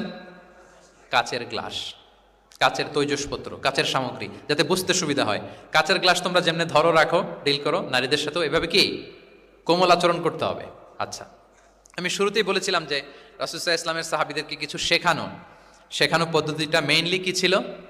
কি বেসড? কারো মনে আছে? Q and A based, right? এই তো মাশাআল্লাহ, কিউএনএ মানে প্রশ্নোত্তরমূলক। সাহাবারা প্রশ্ন করতো, রাসূল সাল্লাল্লাহু আলাইহি ওয়াসাল্লাম উত্তর দিতেন। কারণ কোরআনেও আমাদেরকে উৎসাহিত করা হয়েছে, ফাসআলু আহলা যিকরি ইন কুনতুম লা তা'লামুন, যদি না জানো তাহলে আহলু যিকির বা আহলুল ইলমকে জিজ্ঞেস করে জেনে নাও। এবং রাসূল সাল্লাল্লাহু আলাইহি ওয়াসাল্লাম বলেছেন, ফা ইন্নামা শিফাউল আইয়ি আস-সুআলু, অজ্ঞতার চিকিৎসা হচ্ছে প্রশ্ন করা। আপনি জানেন না তো আপনার কাজ কি করবেন? প্রশ্ন করবেন। আপনার টিচারকে প্রশ্ন করবেন, আপনার শায়েখকে কোশ্চেন করবেন, রিসার্চারকে আপনি বারবার কোশ্চেন করতে হয়। প্রশ্ন মানে তাকে জর্জরিত করতে, যত কোশ্চেন করবেন তত আপনি শিখতে পারবেন, যত কোশ্চেন করবেন তত আপনি শিখতে পারবেন। রাসূল সাল্লাল্লাহু আলাইহি ওয়াসাল্লাম এই পদ্ধতিটা সবচেয়ে বেশি অবলম্বন করতেন। কিছু নমুনা তো আমরা ইতিমধ্যে দেখেছি। আমরা আরও ভিতরে ঢুকি। রাসূল সাল্লাল্লাহু আলাইহি ওয়াসাল্লাম মাঝে মাঝে সাহাবাদেরকে প্রশ্ন করতেন, drawing attention of the listener by throwing question, প্রশ্ন ছুড়ে দেওয়ার মাধ্যমে ওনাদের মনোযোগ আছে না নাই এটা দেখতেন। এই যে মাঝে মাঝে আমি আপনাদেরকে জিজ্ঞেস করলে দেখা যায় যে আমি বুঝতে পারি যে আপনারা আমার সাথে আছেন না নাই। আপনাদের মনোযোগ আছে তো? আচ্ছা, ঠিক আছে, প্রশ্ন করবো একটু পরে, পুরো আলোচনা শেষে দিয়ে একটা প্রশ্ন করবো, দেখি কে কতটুকু মনে রাখতে পারলেন। তো রাসূল সাল্লাল্লাহু আলাইহি ওয়াসাল্লাম একবার প্রশ্ন করলেন সাহাবাদেরকে, তাদের অ্যাটেনশন যাতে গ্রো করে। তিনি বললেন যে ইন্না মিনা শাজারি শাজারাতান লা ইয়াসকুতু ওয়ারাকুহা মাসালুহা ইন্নাহা মাসালুল মুসলিম হাদ্দিসুনি মা হিয়া। তিনি সাহাবাদেরকে বললেন, সাহাবারা, এক ধরনের গাছ আছে যে গাছের পাতা কখনো ঝরে না। কি কখনো ঝরে না? আচ্ছা, এর দৃষ্টান্ত হচ্ছে মুসলিমের দৃষ্টান্তের মতো। হাদ্দিসুনি মা হিয়া, বলো তো এটা কোন গাছ? যখন বলছে কোন গাছ, সাহাবারা চলে গেছে অনেক দূরে। তারা মনে মনে ভাবছে, সহজ হলে তো আর জিজ্ঞেস করবে না, নিশ্চয়ই আনকমন কোনো গাছ। এবার ভাবতেছে, দেখি তো খাইবারে গেছিলাম, খাইবারের আশেপাশে কি গাছ আছে? ওই যে তাবুকে ঘুরে আসলাম, তাবুকের পথিমধ্যে ক্যাকটাস, গুলমলতা, আরবের কি কি গাছ, ঘুরতে ঘুরতে সবাই দেখেছে না ওগুলোর তো পাতা ঝরে। খুঁজতে খুঁজতে সারা দুনিয়া খুঁজে ফেলতেছে সাহাবারা, কিন্তু ওনাদের নিজেদের জাতীয় গাছ যেটা, ঘরের পিছনে যে গাছের সারি সারি, যেই গাছের ফল খেয়ে ওনারা জীবন ধারণ করেন, যেটা ওনাদের সমাজ, রীতি, ঐতিহ্য, ট্র্যাডিশনের সাথে জড়িত, ওই গাছের নামে ভুলে গেছে, ওইটা মনে করতে পারতেছে, সবাই দূরে চলে গেছে। হাদিসে এসেছে ফাওয়াকা আন্না সুফি শাজারিল বাওয়াদি, দূর দূরান্তের গাছ নিয়ে ভাবতেছে, ভেবে ভেবে হয়রান, কেউ বলতে পারে না। তখন বাধ্য হয়ে রাসূল সাল্লাল্লাহু আলাইহি ওয়াসাল্লামকে বলল, ইয়া রাসূলুল্লাহ, আপনি একটু আমাদেরকে বলে দেন যে ইয়া রাসূল হাদ্দিসনা মা হিয়া, এটা কোন গাছ? তখন রাসূল সাল্লাল্লাহু আলাইহি ওয়াসাল্লাম বললেন, ইন্নাহা নাখলা, খেজুর গাছ। খেজুর গাছের পাতা পড়ে না, ডাল টেনও ছিঁড়া যায় না, খুব কষ্ট। তো এটার দৃষ্টান্ত মুসলিমের দৃষ্টান্তের ন্যায়। তাহলে কোনো সাহাবারা পারলেন না। পরবর্তীতে হাদিসের যিনি বর্ণনাকারী আব্দুল্লাহ ইবনে ওমর তখন ছোট ছিলেন, বাড়িতে যাওয়ার পথে ওমর রাদিয়াল্লাহু তাআলা আনহুকে বলতেছেন যে, বাবা, আব্বা, এটা যে খেজুর গাছ আমার কিন্তু মাথায় আসছিল। তোমারে ফারুক বলেন, বলো কি, তোমার মাথায় আসছিল, তুমি বললে না কেন? উনি বলে নাই কারণ সিনিয়র সাহাবারা পারতেছে না, বাপ চাচারা কেউ পারে না, আমি ছোট মানুষ বইলে আবার কোন বিপদে পড়ি, বিনয়ী মানুষ, উনি আর বলেন নাই, লাজুকতাও কাজ করতেছিল। তোমারে ফারুক বলেন, যদি আজকে তুমি এটার উত্তর নবীর সামনে দিতে পারতা, আমার বুকটা এত বড় হয়ে যেত নবীর সামনে। মানে লাল ওট লাল কপাল বিশিষ্ট উট পেলে আরবরা যত খুশি হয়, আজকে আমি তার চেয়ে বেশি খুশি হয়ে যেতাম। তাহলে ওমরে ফারুক রাদিয়াল্লাহু তাআলা আনহু ওনার ছেলে আব্দুল্লাহ ইবনে ওমর উনি এটার উত্তর ধরতে পারছেন, কিন্তু উনি বলেন নাই। তাহলে দেখেন রাসূল সাল্লাল্লাহু আলাইহি ওয়াসাল্লাম এরকম কোশ্চেন করতেন, কোশ্চেন করে তারপরে উত্তরটা বলতেন, এতে আর মানুষ ভুলে না। বাংলা একটা কথা আছে যে শিখেছ কোথায়, ঠেকেছি যেথায়। জিজ্ঞেস করছে পারি না মনে আসে না, হঠাৎ করে যখন উত্তরটা বলে এইটা যেরকম মনে থাকে আজীবন, অন্য কিছু থাকবে না। একটু যদি ঠেকে ঠেকে পারতেছি না বুঝতেছি না, এরপর যখন বুঝাই দেওয়া হয় ভালো করে শিখে নেই, এইটা আজীবন মনে থাকে ব্রেনে। এই পদ্ধতিটা রাসূল সাল্লাল্লাহু আলাইহি ওয়াসাল্লাম অবলম্বন করতেন। প্রশ্ন করে অপারগ করে দিতেন, কেউ পারে না, এরপর রাসূল সাল্লাল্লাহু আলাইহি ওয়াসাল্লাম বুঝিয়ে বলতেন, সবার একেবারে ব্রেনের মধ্যে মস্তিষ্কে এটা গেঁথে দিত। তাহলে প্রশ্ন ছুটতেন। আচ্ছা, এরকম অনেক হাদিস আপনারা পাবেন রাসূল সাল্লাল্লাহু আলাইহি ওয়াসাল্লাম প্রশ্ন করে তারপরে উত্তর দিয়েছেন। আতাদরুনা মাল গীবা, তোমরা কি জানো গীবত কি? সাহাবারা বলে আল্লাহ রাসূল ভালো জানেন। যিকরাকা আখাকা বিমা ইয়াকরা, বলে দিলেন। আতাদরুনা মানিল মুফলিস, তোমরা কি জানো মুফলিস কে? এইভাবে প্রশ্ন করতে করতে সাহাবাদেরকে শিখাতেন। আচ্ছা, আল্লাহ রাসূল সাল্লাল্লাহু আলাইহি ওয়াসাল্লামের আরেকটা অভ্যাস ছিল প্রশ্নের পিঠে প্রশ্ন ছুড়ে দেওয়া। মানে কোনো সাহাবী যদি প্রশ্ন করতো, রাসূল সাল্লাল্লাহু আলাইহি ওয়াসাল্লাম তো উত্তর দিয়ে জানিয়ে দিতেন। মাঝে মাঝে জানিয়ে না দিয়ে প্রশ্নের পিঠে আবার উনি কি করতেন? প্রশ্ন ছুড়ে দিতেন। এটাও পাওয়া যায়। আচ্ছা, এক সাহাবী এসে বলল, ইয়া রাসূলুল্লাহ মাতা সাআ, হে নবী কিয়ামত কখন হবে? রাসূল সাল্লাল্লাহু আলাইহি ওয়াসাল্লাম কখন হবে উত্তর না দিয়ে প্রশ্ন করলেন, ওয়া মাযা আ'দাততা লাহা, কিয়ামতের তোমার কি প্রিপারেশন আগে ওইটা বলো। কিয়ামত কবে হবে জানার জন্য এত ব্যতিব্যস্ত, আগে বলো হোয়াটস ইউর প্রিপারেশন ফর কিয়ামা, তোমার কি প্রস্তুতি। তাইলে আরেকটা প্রশ্ন। প্রশ্নের বিপরীতে উনি উত্তর না দিয়ে উনি আবার কি করলেন? সবাই বলুন তো, উনি আবার কি করলেন? উনি নিজে আবার প্রশ্ন করলেন। তুমি জিজ্ঞেস করলে কিয়ামত কবে, তুমি বলো কিয়ামতের প্রিপারেশন কি নিছো বলো। তো সে বলে যে লা শাই ইয়া রাসূলুল্লাহ, আমার কোনো প্রিপারেশন নাই, ইল্লা আন্নী উহিব্বুল্লাহ ওয়া রাসূলা, শুধু একটা জিনিসই আছে যে আমি আল্লাহ এবং আল্লাহর রাসূলকে ভালোবাসি। রাসূল সাল্লাল্লাহু আলাইহি ওয়াসাল্লাম বললেন, আনতা মা আমান আহবাবতা, তুমি যাদেরকে ভালোবাসো তাদের সাথেই জান্নাতে থাকবে। আল্লাহ আল্লাহর রাসূলকে ভালোবাসো, তাদের সাথে তুমি কই থাকবে? জান্নাতে থাকবে। তাহলে প্রশ্নের পিঠে প্রশ্ন ছুড়ে দেওয়া। এরপর একই প্রশ্নের জবাবে ভিন্ন ভিন্ন জনকে ভিন্ন ভিন্ন উত্তর দিয়েছেন রাসূল সাল্লাল্লাহু আলাইহি ওয়াসাল্লাম। এটাকে এডুকেশনের ভাষায় বলে পার্সোনালাইজেশন। কি বলে? মানে যার যেটা লাগবে। শিক্ষক ভালো বুঝে, কয়েকটা ক্লাস নিলে উনি বুঝে ফেলে যে কার রিসিভিং ক্যাপাসিটি কদ্দূর, কার কোনটাতে ঘাটতি, কার কোনটাতে সমস্যা। একজন আদর্শ শিক্ষক, একজন চৌকস শিক্ষক, তিনি খুব সহজে এটা ধরে ফেলেন। তো রাসূল সাল্লাল্লাহু আলাইহি ওয়াসাল্লাম হি was a very good observer. তিনি বুঝে ফেলতেন যে কার কোনটায় ঘাটতি। ফলে একই প্রশ্নের উত্তর উনি এক একজনকে এক একভাবে দিতেন। কেন? Based on the need of the addressee, যার যেটা দরকার ওইটার উপর গুরুত্ব আরোপ করে, যার যেটাতে ঘাটতি আছে সেটাতে গুরুত্ব আরোপ করে তিনি এক একজনকে কি করতেন? এক এক রকম উত্তর। অনেক সাহাবারা এরকম প্রশ্ন করেছেন যে আইয়ুল আ'মালি আফদাল ইয়া রাসূলুল্লাহ, সবচেয়ে শ্রেষ্ঠ আমল কোনটা? তিনি এক একজনকে এক একটা বলেছেন। কখনো বলেছেন যে আল্লাহর উপর ঈমান আনা, আল ঈমানু বিল্লাহি ওয়াহদা। কাউকে বলেছেন যে আল জিহাদ ফি সাবিলিল্লাহ, কাউকে বলেছেন আস-সালাতু ফি ওয়াক্তিহা, অন টাইমে সালাত পড়া। তার মানে যার যেটাতে ঘাটতি ছিল। কাউকে বলেছেন বিররুল ওয়ালিদাইন, কারণ তিনি দেখেছেন তার সাথে তার মা বাবার সম্পর্কে একটু ঘাটতি আছে, তারা এটা বলি, কারণ সবগুলোই ভালো কাজ, সবগুলোই কি ভালো কাজ। তাহলে যার যেটাতে ঘাটতি আছে সেটাতে গুরুত্ব আরোপ করে, এটা রাসূল সাল্লাল্লাহু আলাইহি ওয়াসাল্লাম করেছেন। মাঝে মাঝে রাসূল সাল্লাল্লাহু আলাইহি ওয়াসাল্লাম সাহাবীদেরকে মানে শিক্ষার্থীদেরকে উত্তর জানার জন্য ব্যাপকভাবে আগ্রহী করে তুলতেন। হ্যাঁ, এটাকে আরবিতে বলে তাশওয়ীকুস সামিঈন ইলা মা'রিফাতিল জাওয়াব, উত্তর শোনানোর জন্য আগ্রহী করে তোলা। সেক্ষেত্রে মাঝে মাঝে তিনি একটা দুটো শব্দ ইউজ করতেন। কিরকম? যেমন আওয়ালা আদুল্লুকুম অথবা আলা উখবিরুকুম, আমি কি তোমাদের বলবো না? এটা বললে সাহাবারা বলতেন বলেন বলেন ইয়া রাসূলুল্লাহ, অবশ্যই বলবেন, বালা ইয়া রাসূলুল্লাহ। আওয়ালা উখবিরুকুম, আমি কি তোমাদের জানিয়ে দিব না? সাহাবারা বলতেন ইয়া রাসূলুল্লাহ, অবশ্যই আপনি আমাদের জানিয়ে দিবেন। যেমন তিনি বললেন যে কেউ জান্নাতে যাবে না মুমিন হওয়া ছাড়া, কেউ ইমানদার হতে পারবে না যতক্ষণ না একে অপরকে তোমরা ভালো না বাসো। তাহলে তো এটা গুরুত্বপূর্ণ বিষয়, একে অপরকে ভালো না বাসতে নাকি মুমিনই হওয়া যাবে না, আর মুমিন না হলে তো জান্নাতেই যাওয়া যাবে না। তখন রাসূল সাল্লাল্লাহু আলাইহি ওয়াসাল্লাম বললেন আওয়ালা আদুল্লুকুম আলা শাইইন ইযা ফাআলতুমুহু তাহাব্বাবতুম, আমি কি তোমাদেরকে বলবো না এমন একটা আমলের কথা যেটা করলে তোমাদের পারস্পরিক হৃদ্যতা বাড়বে, ভালোবাসা বাড়বে? তখন তিনি বললেন সেটা কি? আফশুস সালামা বাইনাকুম, তোমাদের মাঝে ব্যাপক সালামের প্রসারণ করো, সালামের প্রসার করো, একে অপরকে বেশি বেশি সালাম দাও। ব্যাপারটাকে এইভাবে প্রেজেন্ট না করে উনি যদি বলতেন সাহাবারা বেশি বেশি সালাম দিও, এটা সওয়াবের কাজ অনেক।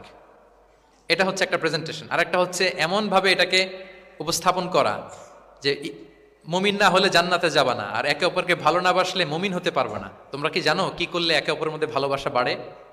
এরপর রাসূল সাল্লাল্লাহু আলাইহি ওয়াসাল্লাম বলতেন যে সালাম দেওয়ার মাধ্যমে ভালোবাসা বাড়বে।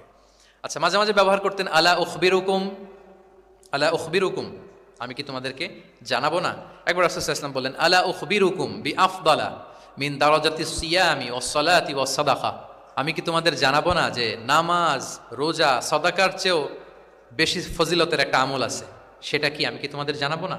সাহাবারা বললেন কওলু বালা ইয়া রাসূলুল্লাহ, হে আল্লাহর রাসূল অবশ্যই জানাবেন, অবশ্যই জানাবেন। কারণ নামাজের চেয়েও বেশি গুরুত্বপূর্ণ, সাদাকার চেয়েও বেশি গুরুত্বপূর্ণ, সিয়ামের চাইতেও বেশি গুরুত্বপূর্ণ আমল, সেটা কি?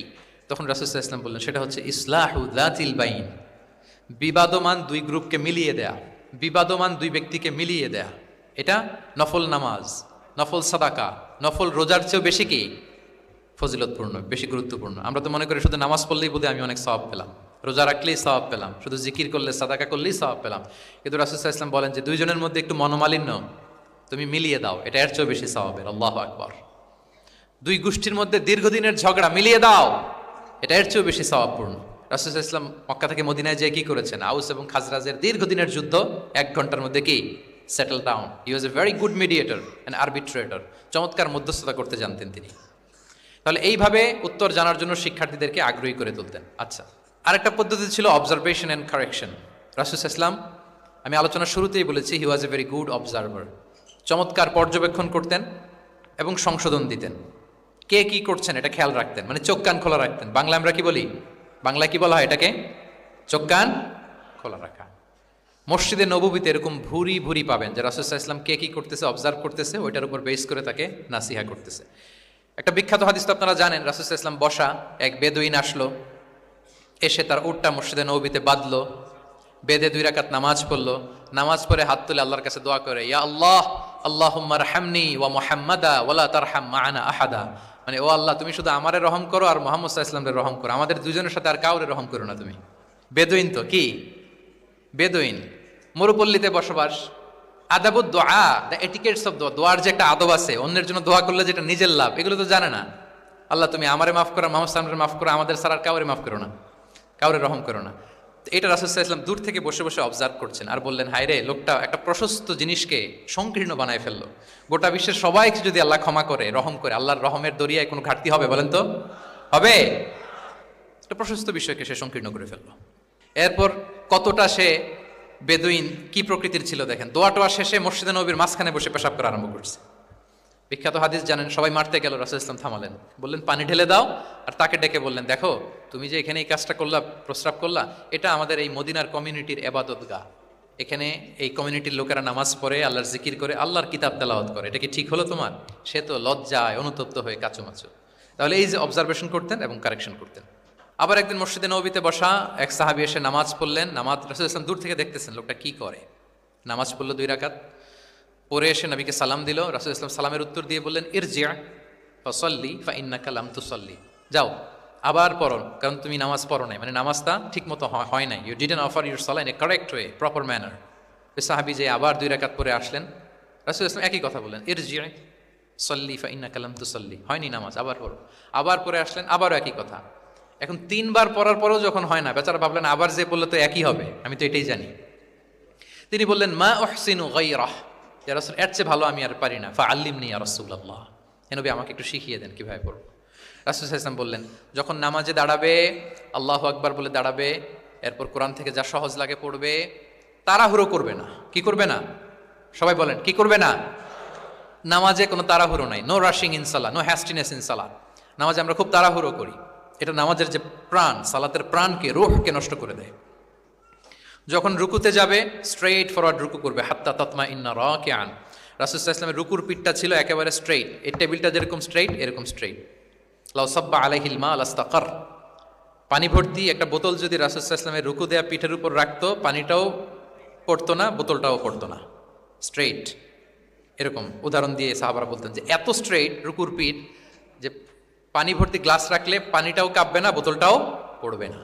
রাসূল সাল্লাল্লাহু আলাইহি ওয়াসাল্লাম বলতেন, সবচেয়ে বড় চোর যারা নামাজে চুরি করে। সাহাবারা বললেন, এটা আবার কিভাবে? তিনি বললেন, লা ইউতিম্মু রুকুআহু ওয়া সুজুদাহ, তারা নামাজের চোর যারা রুকু সেজদা ঠিক মতো করে না। তো বললেন যে রুকু থেকে আবার স্ট্রেট হয়ে দাঁড়াবে, যখন সিজদায় যাবে ইতমিনানের সাথে, উইথ রিল্যাক্সেশন। নামাজের মধ্যে কি থাকবে? রিল্যাক্সেশন থাকবে। কি থাকবে বলেন? হ্যাঁ, রিল্যাক্সেশন থাকবে। যখন বললেন যে এই 1 রাকাত যেমনি তোমাকে শিখালাম, সব নামাজ তুমি এইভাবে পড়বা, উইথ রিল্যাক্সেশন, নো রাশিং, তখন সাহাবী শিখে গেলেন। তাহলে এই যে অবজারভেশন অ্যান্ড কারেকশন, দেখতেন হোয়াটস গোয়িং অন অ্যারাউন্ড, কি হচ্ছে, ভুল হলেই শুধরে দিতেন। হজের দিন উনি ওটের সামনে বসা, পেছনে ফদল ইবনে আব্বাস রাদিয়াল্লাহু তাআলা আনহু, আব্দুল্লাহ ইবনে আব্বাসের ভাই, রাসূল সাল্লাল্লাহু আলাইহি ওয়াসাল্লামের কাজিন, রাসূল সাল্লাল্লাহু আলাইহি ওয়াসাল্লামের কি কাজিন। তো রাসূল সাল্লাল্লাহু আলাইহি ওয়াসাল্লাম বিভিন্ন মাসআলার উত্তর দিচ্ছেন। কি করতেছেন? মাসআলার উত্তর দিচ্ছেন। রাসূল সাল্লাল্লাহু আলাইহি ওয়াসাল্লাম হজ করেছিলেন কয়টা বলেন তো দেখি, কে জানে? হ্যাঁ, মাত্র একটা করছে। ঠিকঠাক আছে তো উত্তর? সবাই বলেন কয়টা হজ করেছিলেন? হ্যাঁ, আসলে রাসূল সাল্লাল্লাহু আলাইহি ওয়াসাল্লাম কেবলমাত্র জীবনে কয়টা হজ করেছেন? একটা হজ করেছেন, 4টা উমরা করেছেন। আচ্ছা, এবার যেহেতু একটা হজ করেছেন, মানুষের অনেক ভুল হয়ে যাওয়া তো খুব স্বাভাবিক, কি বলেন? স্বাভাবিক না? স্বাভাবিক। ফলে 10 জিল হজ, যেটা ভেরি হ্যাকটিক ডে, একদিনে অনেক কাজ করতে হয়, 5টা কাজ। জামরায় স্টোনিং করতে হয়, পাথর মারো, স্লটার করো, প্রাণী জবাই করো, মাথার চুল ফেলে দাও, আবার চলে যায় মক্কায়, ফরজ তাওয়াফ করো, সাই করো, ফিরে আসো। এই যে 5টার সিকোয়েন্স অনেকে রাখতে পারে না, ভুল করে ফেলে। এখন 1400 বছর পরে মুআল্লিমরা এত তালিমের পরেও আমরা ভুল করে ফেলি। তাহলে ওই সময় কি হয়েছিল বলেন? এটা ছিল প্রথম হজ। তো রাসূল সাল্লাল্লাহু আলাইহি ওয়াসাল্লাম জানেন আজকে তো অনেক ভুল করবে, তিনি আকাবা, মিনার পাশে আকাবার এখানে হেল্পলাইন সার্ভিস চালু করছেন, মানে নিজে দাঁড়ায় আছেন, দেখি কার কি ভুল হয় জিজ্ঞেস করলে মাসালা বলে দেব। সুবহানাল্লাহ। তো এসে একজন বলে যে ইয়া রাসূলুল্লাহ, আমি তো ওই আগে কুরবানি পরে চুল কাটা, আমি আগে চুল কাটা ফেলছি। রাসূল সাল্লাল্লাহু আলাইহি ওয়াসাল্লাম বলে ইফআল ওয়ালা হারাজ, ওকে কোনো সমস্যা নেই, যাও। আরেকজন এসে বলে আমি তো আগে এটা করছি। ওই দিন যাই নবীকে জিজ্ঞেস করা হয়েছে, নবী সাল্লাল্লাহু আলাইহি ওয়াসাল্লাম ফ্লেক্সিবিলিটি দিয়ে দিয়েছেন, বলে করো, অসুবিধা নাই। তো ওই যে দাঁড়িয়ে তিনি মাসালা বলতেছেন, পেছনে ছিল ফদল ইবনে আব্বাস, ছোট ছোট সাহাবী, তরুণ। তো খাসাআম গোত্রের এক নারী আসছিল একটা মাসালা জিজ্ঞেস করতে, and she was a very beautiful lady, বেশ সুন্দরী ছিল। তো এসে রাসূল সাল্লাল্লাহু আলাইহি ওয়াসাল্লামকে যখন প্রশ্ন করতেছে, ফদল ইবনে আব্বাসের নারীর দিকে তাকায় আছে, এবং ওই নারীও ফদল ইবনে আব্বাসের দিকে তাকায় আছে। রাসূল সাল্লাল্লাহু আলাইহি ওয়াসাল্লাম উত্তরও দিচ্ছেন, আবার খেয়াল করতেছেন যে চোখাচোখি হয়ে যাচ্ছে।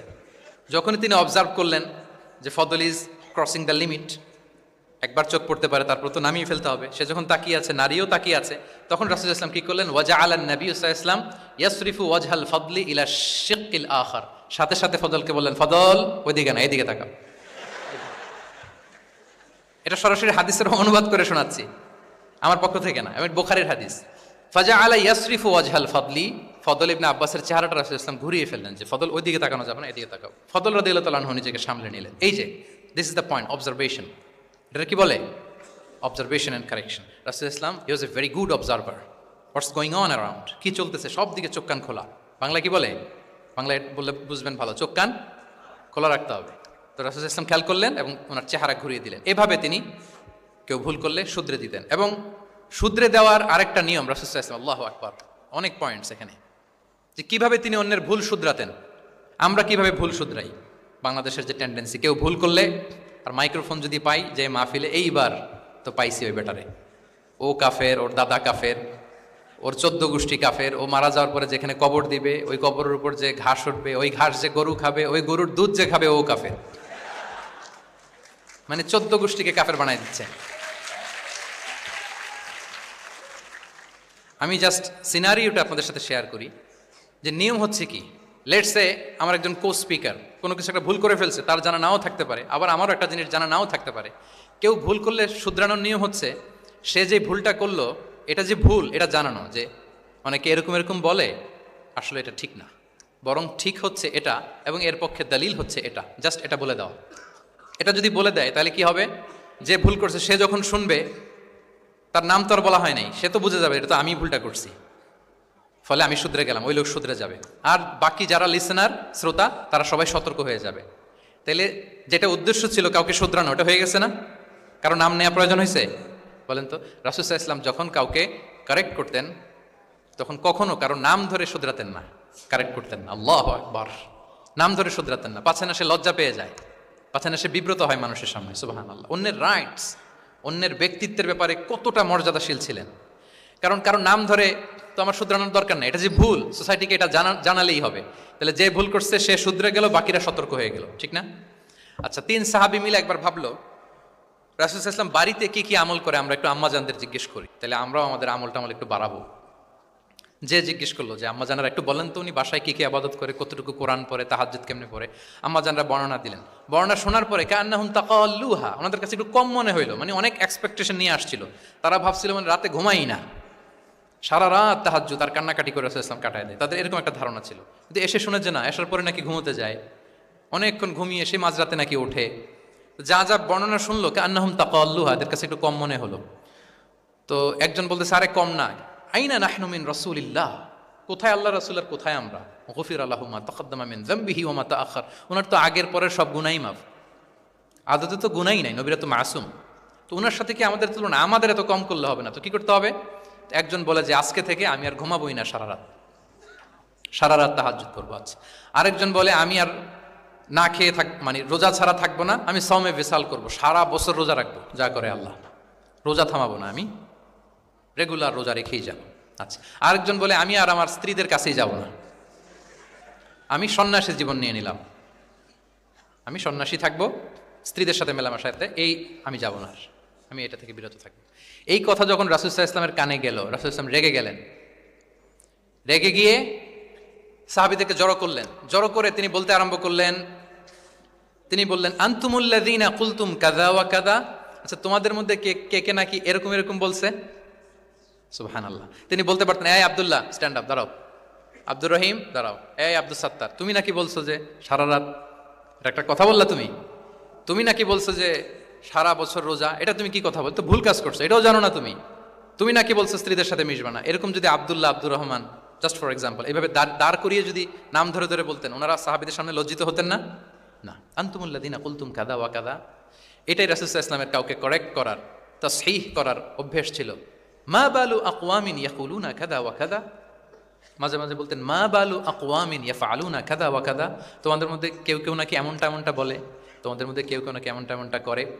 কই আমি তো রাতে ঘুমাই আবার সালাত পড়ি, কই আমি তো রোজা রাখি সোম বৃহস্পতি, বাকি দিনগুলোতে খাই, কই আমি তো আমার স্ত্রীদের সাথে মেলামেশা করি, এই সব কিছুকে ব্যালেন্স করেও তো আমার নবুয়তির তো আমার কোনো সমস্যা হয় নাই, আল্লাহ ভীরু হতে তো সমস্যা হয় নাই। ওয়াল্লাহি ইন্নী লা আখশাকুম লিল্লাহি ওয়া আতকাকুম লাহ, আল্লাহর শপথ আমি তোমাদের চাইতে আল্লাহকে বেশি ভয় করি, আমি তোমাদের চাইতে বেশি মুত্তাকি, তারপরেও এরকম ব্যালেন্সড লাইফ লিড করাতে আমার তো কোনো সমস্যা হয় নাই, তোমাদের কেন সমস্যা হলো? তোমরা এটা কোথায় পেলে? ফামান রাগিবা আন সুন্নতি ফালাইসা মিন্নি, জেনে রাখো আমি যে স্ট্যান্ডার্ড ঠিক করে দিয়েছি এটাই সর্বশ্রেষ্ঠ ইবাদত, এর বাইরে যে কেউ যদি কিছু করে আমার সুন্নতের বাইরে, সে আমার দলভুক্ত হতে পারবে। সুবহান। এরকম যখন ধমক দিয়ে শাসিয়ে দিলেন, যেই তিনজন সাহাবী এই কথা বলছিল ওনারা তো শুধরে গেলেন, ওনারা তো টের পাচ্ছেন যে এগুলো আমাদের কি বলতেছে, ওনারা টের পাচ্ছেন না, শুধরে গেলেন, আর বাকিরা সতর্ক হয়ে গেলেন। আল্লাহু আকবার। সো এটা হচ্ছে কারেক্ট করার নিয়ম। এখন আমরা কি করি? কেউ একটা ভুল করলে তখন তাকে ধরি, তার 14 পুরুষ নিয়ে কথা বলি, তার ব্যাপারে যদি আমার কোনো তিক্ত অভিজ্ঞতা থাকে, ঝাল মেটানোর একটা সুযোগ পাইলাম, আমি ঝাল মেটাই, তাকে ছোট করি, হেয় করি, হেন কোনো কথা নাই যে আমি বলি না।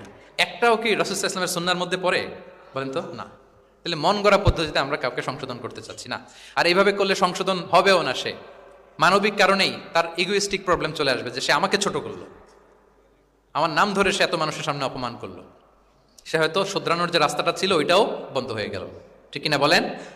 তাহলে রাসূল সাল্লাল্লাহু আলাইহি ওয়াসাল্লাম এভাবে শুধরাতেন। আর তামিম ফি তাসওয়িবিল আখতা, কারো ভুল শুধরাতে গেলে ইন জেনারেলি শুধরাতেন, যাদের শুধরানোর তারা শুধরে যেত, বাকিরা সতর্ক হয়ে যেত। আচ্ছা, আরেকটা পদ্ধতি ছিল ক্লিয়ার মিসকনসেপশন। কারো মিসকনসেপশন থাকলে রাসূল সাল্লাল্লাহু আলাইহি ওয়াসাল্লাম এটা ক্লিয়ার করে দিতেন। এক সাহাবী মনে করতেন ভালো জামা পরলে বুঝি অহংকার হয়, তিনি খুব সুন্দর ছিলেন দেখতে, খুব ভালো পোশাক পরিচ্ছদ পরতে পছন্দ করতেন। তিনি একবার বললেন, ইয়া রাসূলুল্লাহ, ভালো পোশাক পরলে কি অহংকার হয়? রাসূল সাল্লাল্লাহু আলাইহি ওয়াসাল্লাম বললেন, না। ইয়া রাসূলুল্লাহ, আমি ভালো জুতা পরতে পছন্দ করি, এটা কি অহংকার হয়? না, এটা অহংকার হয় না। আমি মানুষকে খুব খাওয়াতে পছন্দ করি এবং আমি চাই আমার চেয়ে যেন কেউ এটা এই কাজে আগাতে না পারে, আমিই খাওয়াবো, এটা কি অহংকার? রাসূল সাল্লাল্লাহু আলাইহি ওয়াসাল্লাম বললেন, না, এটা অহংকার না। অহংকার হচ্ছে আল কিবরু বাতারুল হাক্কি ওয়া গামতুন নাস, অহংকার হচ্ছে সত্যকে প্রত্যাখ্যান করা আর মানুষকে তুচ্ছ তাচ্ছিল্য করা। সুবহানাল্লাহ। তাহলে এই যে মিসকনসেপশন, সে ভাবছে ভালো পোশাক পরলে এটা অহংকার হয়ে যায়, ভালো জামা পরলে অহংকার হয়ে যায়, এগুলো তো অহংকার হয় না, বরং অহংকার হয় সত্যকে প্রত্যাখ্যান করলে আর মানুষকে তুচ্ছ তাচ্ছিল্য করলে। তাহলে এই জাতীয় মিসকনসেপশন ইন দ্য সোসাইটি, এটাকে তিনি ক্লিয়ার করে দিতেন। আচ্ছা, রাসূল সাল্লাল্লাহু আলাইহি ওয়াসাল্লাম প্র্যাকটিক্যালি শেখানোর চেষ্টা করতেন, যেটাকে প্রায়োগিক শিক্ষা, ব্যবহারিক শিক্ষা। অজু করে দেখাতেন, এইভাবে অজু করতে হয়। সালাত পড়ে দেখাতেন, সল্লু কামা রাআইতুমুনি উসাল্লি। সালাত তো হচ্ছে আল আমাল আল মুতাওয়ারাস, এই উম্মার অবিচ্ছিন্ন কর্মধারা। সালাত জিবরিল আলাইহিস সালামকে শিখিয়েছেন আল্লাহ, রাসূল সাল্লাল্লাহু আলাইহি ওয়াসাল্লামকে শিখিয়েছেন জিবরিল আলাইহিস সালাম, রাসূল সাল্লাল্লাহু আলাইহি ওয়াসাল্লাম শিখিয়েছেন সাহাবীদেরকে। এইভাবে অবিচ্ছিন্ন কর্মধারা, আরবিতে বলে আল আমাল আল মুতাওয়ারাস। এবং রাসূল সাল্লাল্লাহু আলাইহি ওয়াসাল্লাম বলতেন, সল্লু কামা রাআইতুমুনি উসাল্লি, আমাকে যেমনি সালাত পড়তে দেখো এইভাবে পড়ো। হজের ক্ষেত্রেও বলেছেন, খুযু আন্নী মানাসিকাকুম, হজের বিধানকে দেখে নাও। একবারই তো হজ করেছেন, হাতে কলমে প্র্যাকটিক্যাল গাইডলাইন দিয়ে শিখিয়েছেন। এবং সাহাবারা ভুল করে কিনা মাঝে মাঝে শুনতেন, যেটাকে আরবিতে বলে কেরাতু তিলমিদা আলা শেখ। আব্দুল্লাহ ইবনে মাসউদ রাদিয়াল্লাহু তাআলা আনহুকে রাসূল সাল্লাল্লাহু আলাইহি ওয়াসাল্লাম একবার বললেন, আব্দুল্লাহ একটু তেলাওয়াত করো তো। তিনি বললেন, আকরাউ আলাইকা ওয়া আলাইকা উনজিল, হে নবী আমি আপনার সামনে দাঁড়ায় তেলাওয়াত করব, আপনার উপর কোরআন নাজিল হয়।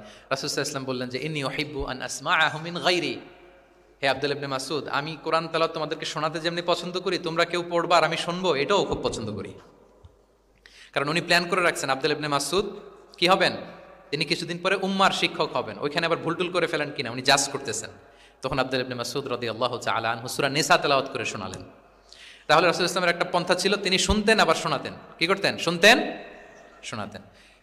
প্রতি রমাদানে যতটুকু কোরআন নাজিল হয়েছে তিনি জিবরিল আলাইহিস সালামকে শোনাতেন, আবার জিবরিল আলাইহিস সালাম পুরো কোরআন রাসূল সাল্লাল্লাহু আলাইহি ওয়াসাল্লামকে শোনাতেন। এটা ছিল একটা টেকনিক। আচ্ছা, রাইটিং মেথড, আমরা যেমনি লেখি, অ্যাসাইনমেন্ট, প্রেজেন্টেশন, লেখার মাধ্যমে জ্ঞান বিতরণ, জ্ঞান অর্জন, এটা কম ছিল। আমি আগেই বলেছি মেইনলি ছিল oral based and Q and A based, কিন্তু লেখা জোখা যে ছিলই না তা না। লেখা জানতো, হাতে গোনা অল্প কিছু সাহাবী মক্কায় লিখতে জানতেন, পড়তে জানতেন। মদিনাতেও ইহুদিরা জানতো, কিন্তু অন্যান্যরা, আরবরা, তাদের মধ্যে লেখার যে কালচার এটা ওইভাবে গড়ে ওঠেনি, জানতেন অল্প সংখ্যক লোক। যেমন ওহী লেখক সাহাবী ছিলেন ইবনে কাসিরের বর্ণনা মতে 23 জন। কয়জন? ওনারা খেজুর গাছের ছালে, পাথরে, চামড়ায়, প্রাণীর চ্যাপ্টা হাড়ের মধ্যে কোরআন লিখে রাখতেন। এবং রাসূল সাল্লাল্লাহু আলাইহি ওয়াসাল্লাম কোরআন ছাড়া অন্য কিছু ওনার কাছ থেকে যেন লিখে রাখা না হয় এই মর্মে আদেশ জারি করেছেন, লা তাকতুবু আন্নী গায়রাল কোরআন ওয়া মান কাতাবা আন্নী গায়রাল কোরআনি ফালইয়ামহু, কোরআন ছাড়া কিছু লিখো না। তাহলে কোনটা আমার কথা আর কোনটা আল্লাহর কথা মিক্স আপ হয়ে যাবে। কিন্তু কোরআন যখন অধিকাংশ রেকর্ডেড হয়ে গেল তখন তিনি হাদিস সংরক্ষণের জন্য, লেখার জন্য পারমিশন দিয়ে দিলেন। যেমন মক্কা বিজয়ের ভাষণের পরে ইয়ামান থেকে আসা এক লোক আবু শাহ বলতেছে, ইয়া রাসূলুল্লাহ আপনার ভাষণটা আমার একটু লিখে দিলে ভালো হয়। কি দিলে? লিখে দিলে। রাসূল ইসলাম সাহাবাদেরকে বললেন, উক্তুবু লি আবি শাহ, ঠিক আছে এই ইয়ামানি ভিজিটর, তাকে আমার ভাষণটা তোমরা লিখে দাও। তাহলে এই লেখার পদ্ধতিটা খুব কম ছিল। রাসূল ইসলাম নিজে লিখতেন না, কাতেবে ওয়াহিদের দিয়ে লেখাতেন, কোরআন লেখাতেন। সপ্তম হিজরিতে যখন সুপার পাওয়ারদেরকে চিঠি লিখিয়েছিলেন, কাতেবে ওয়াহিদেরকে দিয়ে চিঠি লিখিয়েছেন, এটা রাসূল ইসলাম করতেন। আচ্ছা, সফট স্কিল ডেভেলপমেন্টের ব্যাপারে রাসূল ইসলাম উদ্বুদ্ধ করেছেন। লার্নিং ফরেন ল্যাঙ্গুয়েজ, যেটা কমিউনিকেশন স্কিল, ভাষা জানা, এটা খুব জরুরি। আরবি, ইংরেজি, বাংলা, 3টা ভাষা জানেন কে কে? দেখি ছাত্রদের মধ্যে প্যারালাল, লাইক নেটিভ আর নেয়ার নেটিভ, 5-7 জন আছে না? ল্যাঙ্গুয়েজ আরো ভালো জানতে হবে। আরবিতে একেবারে ফ্লুয়েন্ট হইতে হবে, ইংরেজিতে ফ্লুয়েন্ট হইতে হবে। এই 2টা ল্যাঙ্গুয়েজ যদি আপনার হাতে থাকে, you can win the world for sure, I am telling you. গোটা বিশ্ব আপনি জয় করে ফেলতে পারবেন। তাহলে আইআইইউসি তো এটার একটা সেন্টার, খুব চমৎকার সুযোগ এখানে আছে আরবিতে মাস্টার হওয়া, ইংরেজিতে মাস্টার হওয়া। তাহলে সফট স্কিল ডেভেলপমেন্টের ব্যাপারে রাসূল ইসলাম উৎসাহিত করেছেন। কিভাবে? ইহুদিরা যখন চিঠি লিখতো, কোন ভাষায় লিখতো জানেন? হিব্রু ভাষায়, হিব্রু ল্যাঙ্গুয়েজে। এখন এইটা বোঝার জন্য রাসূল ইসলাম এক ইহুদিকে হায়ার করতে হইতো, যে তুমি একটু পরে বলো তো ওরা কি লিখলো। আচ্ছা, এটা লিখছে। এর বিপরীতে রাসূল যখন আবার চিঠি লিখবেন তখন এক ইহুদিকে ডাকতে হইতো যে আমি বলতেছি আরবিতে, তুমি এটা হিব্রুতে ট্রান্সলেট করে পাঠাও। তো যেহেতু ইহুদিরা বিশ্বাসঘাতকতার অনেকগুলো ইনসিডেন্ট আছে, ট্রেচারি, বিট্রেয়াল ইনসিডেন্ট অনেকগুলো আছে, রাসূল ইসলাম বললেন আমি ইহুদিদেরকে বিশ্বাস করতে পারি না। কারণ একজনটা নিয়ে আসলাম, চিঠি একটা লিখছে, একটা সে অর্থ শোনাইলো আরেকটা। আমি বললাম লিখতে একটা, সে বিশ্বাসঘাতকতা করে লিখে দিল আরেকটা, তাহলে ঝামেলা হয়ে যাবে না? রাসূল সাল্লাল্লাহু আলাইহি ওয়াসাল্লাম তিনি যায়েদ ইবনে সাবিত রাদিয়াল্লাহু তাআলা আনহুকে বললেন যে তুমি এই হিব্রু ল্যাঙ্গুয়েজ শিখবা, শিখে আমার পক্ষ থেকে অন বিহাফ অফ মি তুমি জুইশদেরকে চিঠি লিখবা, ওদের চিঠি আসলে তুমি আমারে পড়ে শোনাবা। ইন্নী লা আমানু আলা ইয়াহুদ ফি কিতাবি, আমি ইহুদিদেরকে বিশ্বাস করি না। রাসূল সাল্লাল্লাহু আলাইহি ওয়াসাল্লাম যখন ওনাকে অ্যাসাইন করলেন এবং দোয়া করলেন, রাসূল সাল্লাল্লাহু আলাইহি ওয়াসাল্লামের দোয়ার বরকতে উনি বলেন যে 15 দিন যেতে না যেতে I became master in Hebrew within 15 days, 15 দিন যেতে না যেতে আমি হিব্রু ভাষায় পণ্ডিত হয়ে গেলাম। এরপর থেকে যত চিঠি ইহুদিদের কাছে লেখা প্রয়োজন হতো আমি যায়েদ ইবনে সাবিত লিখে দিতাম, এবং হিব্রুতে চিঠি আসলে আমি অনুবাদ করে দিতাম। তাহলে দেখেন রাসূল সাল্লাল্লাহু আলাইহি ওয়াসাল্লাম কিন্তু এই কমিউনিকেশন স্কিল ডেভেলপমেন্ট করার জন্য, যেটাকে সফট স্কিল আমরা বলি, ইন্সপায়ার করেছেন না? তাহলে ল্যাঙ্গুয়েজ শিখবেন আপনারা, কি বলেন? শুধু আরবি ইংরেজি না, পারলে জাপানিজও শিখেন, চাইনিজও শিখেন, অনেক কাজে লাগবে। অ্যাটলিস্ট অ্যারাবিক অ্যান্ড ইংলিশ, ইনশাল্লাহ বলেন। সবাই বলেন নাই? মাশাআল্লাহ, তাবারাকাল্লাহ। রিজনিং, মারিফাতুল ইল্লাহ, শুধু একটা লিগ্যাল অপিনিয়ন জানিয়ে রাসূল সাল্লাল্লাহু আলাইহি ওয়াসাল্লাম ক্ষান্ত হতেন না। কেন এটা হালাল, কেন হারাম, রিজনিং শিখিয়েছেন তিনি। এটা দীর্ঘ আলোচনা, ফিকহের আলোচনা, ওইদিকে যাব না, জাস্ট বলে রাখলাম পয়েন্টগুলো। ইমোশনাল ইন্টেলিজেন্স তিনি ইউজ করেছেন শিক্ষাদানের ক্ষেত্রে, অর্থাৎ আবেগ অনুভূতিকে নাড়িয়ে দিয়ে ছাত্রকে ইমোশনাল বানিয়ে তারপরে মেসেজ দেয়া। সুবহানাল্লাহি ওয়া বিহামদিহি। এক যুবক এসে বললেন, ইয়া রাসূলুল্লাহ ইদান লি বিজিনা, হে নবী আপনি আমাকে জিনার অনুমতি দিন, জিনার অনুমতি দিন। ফা আকবালাল কওমু আলাইহি ফাজাজারুহু মাহমাহ, সাহাবারা ধমকাতে লাগলাই, বেয়াদব, লজ্জা শরমের মাথাকে কি বলো এগুলো তুমি নবীর সামনে, জিনার অনুমতি দাও। ওয়ালা তাকরাবুজ জিনা, আল্লাহ বলেন জিনার কাছেও যেও না, ব্যভিচারের কাছেও যেও না। তুমি নবীর সামনে এসে এই পাপের অনুমতি চাও? রাসূল ইসলাম কিছু বললেন না। একটু পরে যুবককে ডেকে বললেন, আতু হিব্বুহু লিবনাতিক, আচ্ছা তুমি যে জিনার অনুমতি চাইলে তোমার কন্যার সাথে কেউ এরকম আচরণ করুক, এটা কি তুমি পছন্দ করবে? সে বলল, লা ইয়া রাসূলুল্লাহ, কেউই পছন্দ করবে না এটা। আচ্ছা, আতু হিব্বুহু লি উম্মিক, তোমার মায়ের সাথে কেউ অপকর্ম করবে, এটা তুমি পছন্দ করবে? লা ইয়া রাসূলুল্লাহ, না। আতু হিব্বুহু লি উখতিক, তোমার বোনের সাথে কেউ এই কাজ করবে, তুমি পছন্দ করবে? সে বলে, না। ঠিক তখন রাসূল সাল্লাল্লাহু আলাইহি ওয়াসাল্লাম বললেন, তুমি যে এই কাজের অনুমতি চাইলে, যার সাথে তুমি জিনায় লিপ্ত হবে, সে তো কারো না কারো মা, কারো না কারো বোন, কারো না কারো আদরের কন্যা, তাহলে কিভাবে তুমি এটা করতে চাও? যুবক লজ্জিত হয়ে গেল। এত লজ্জিত হলো, রাবি বলতেছে, ফালাম ইয়াকুন বা'দা যালিকাল ফাতা ইয়ালতাফিতু ইলা শাই, ওই রাবি বলতেছে এরপরে কোনোদিন এই যুবকরা ডানে বায়ে তাকাতেও দেখি নাই, স্ট্রেইট হাঁটতো। সুবহানাল্লাহ। রাসূল ইসলাম দোয়া করেছিলেন তার জন্য, আল্লাহুম্মা গফির দামবাহ ওয়া তাহহির কলবাহ ওয়া হাসসিন ফারজাহ, আল্লাহ তুমি তার গুনাহ মোচন করো, পাপ মোচন করো, আল্লাহ তুমি তার অন্তরকে পরিশুদ্ধ করো, আল্লাহ তুমি তার চরিত্রকে নিষ্কলুষ করে দাও। নবীর দোয়ার বরকতে চিরজীবনের জন্য নিষ্কলুষ পবিত্র তিনি হয়ে গেছেন। তাহলে দেখেন, তাকে অন্যভাবে বুঝাইলে হয়তো কাজ হইতে না, যখন তার নিজের উপর দিয়ে বোঝানো হলো, তোমার বোনের সাথে যদি হয়, তোমার মেয়ের সাথে যদি কেউ এটা করে, তুমি মেনে নিতে পারবা?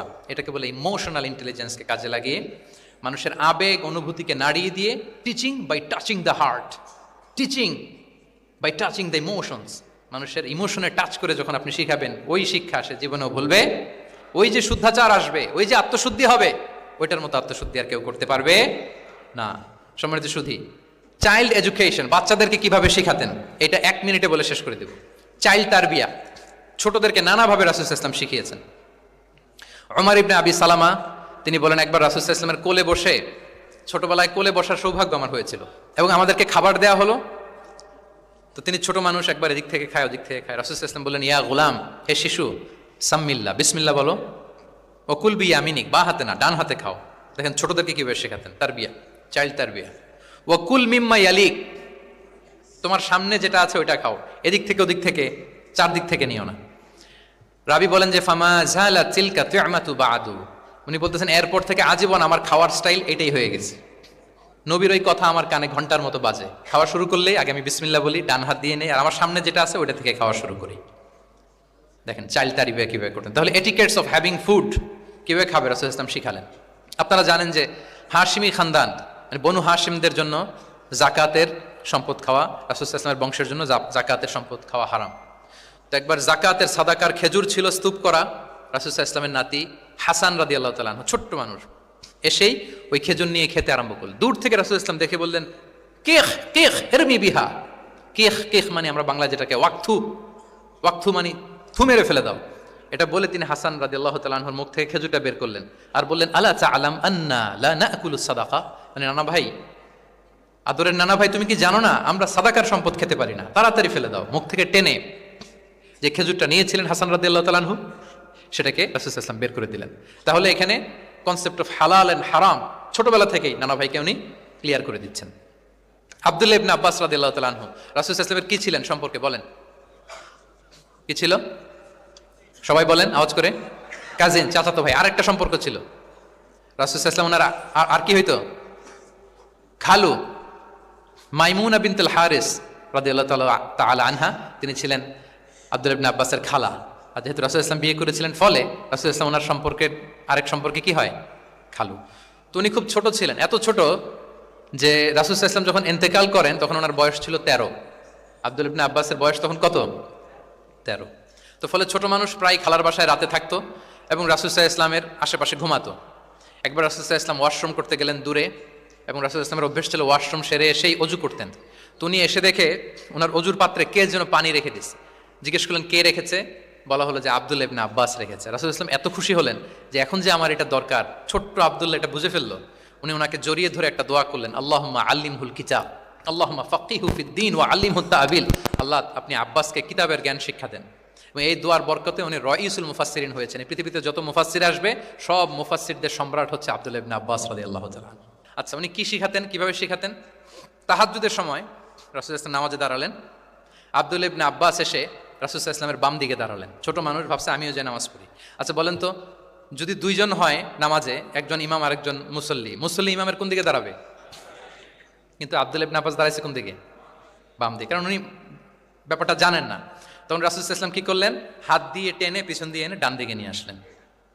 তাহলে রুলিংস অফ সালাতের সুন্না কি, কিভাবে দাঁড়াতে হবে, এটা তিনি শিখালেন ছোট্ট আব্বাসকে, আব্দুল্লাহ ইবনে আব্বাসকে। এরকম অসংখ্য হাদিস আপনি সিরাতের পরতে পরতে, হাদিসের পরতে পরতে পাবেন, যে বাচ্চাদেরকে, শুধু যে যুবকদেরকে, তরুণদেরকে রাসূল সাল্লাল্লাহু আলাইহি ওয়াসাল্লাম শিখিয়েছেন এমনটা না, বরং শিশুদেরকেও শিখিয়েছেন।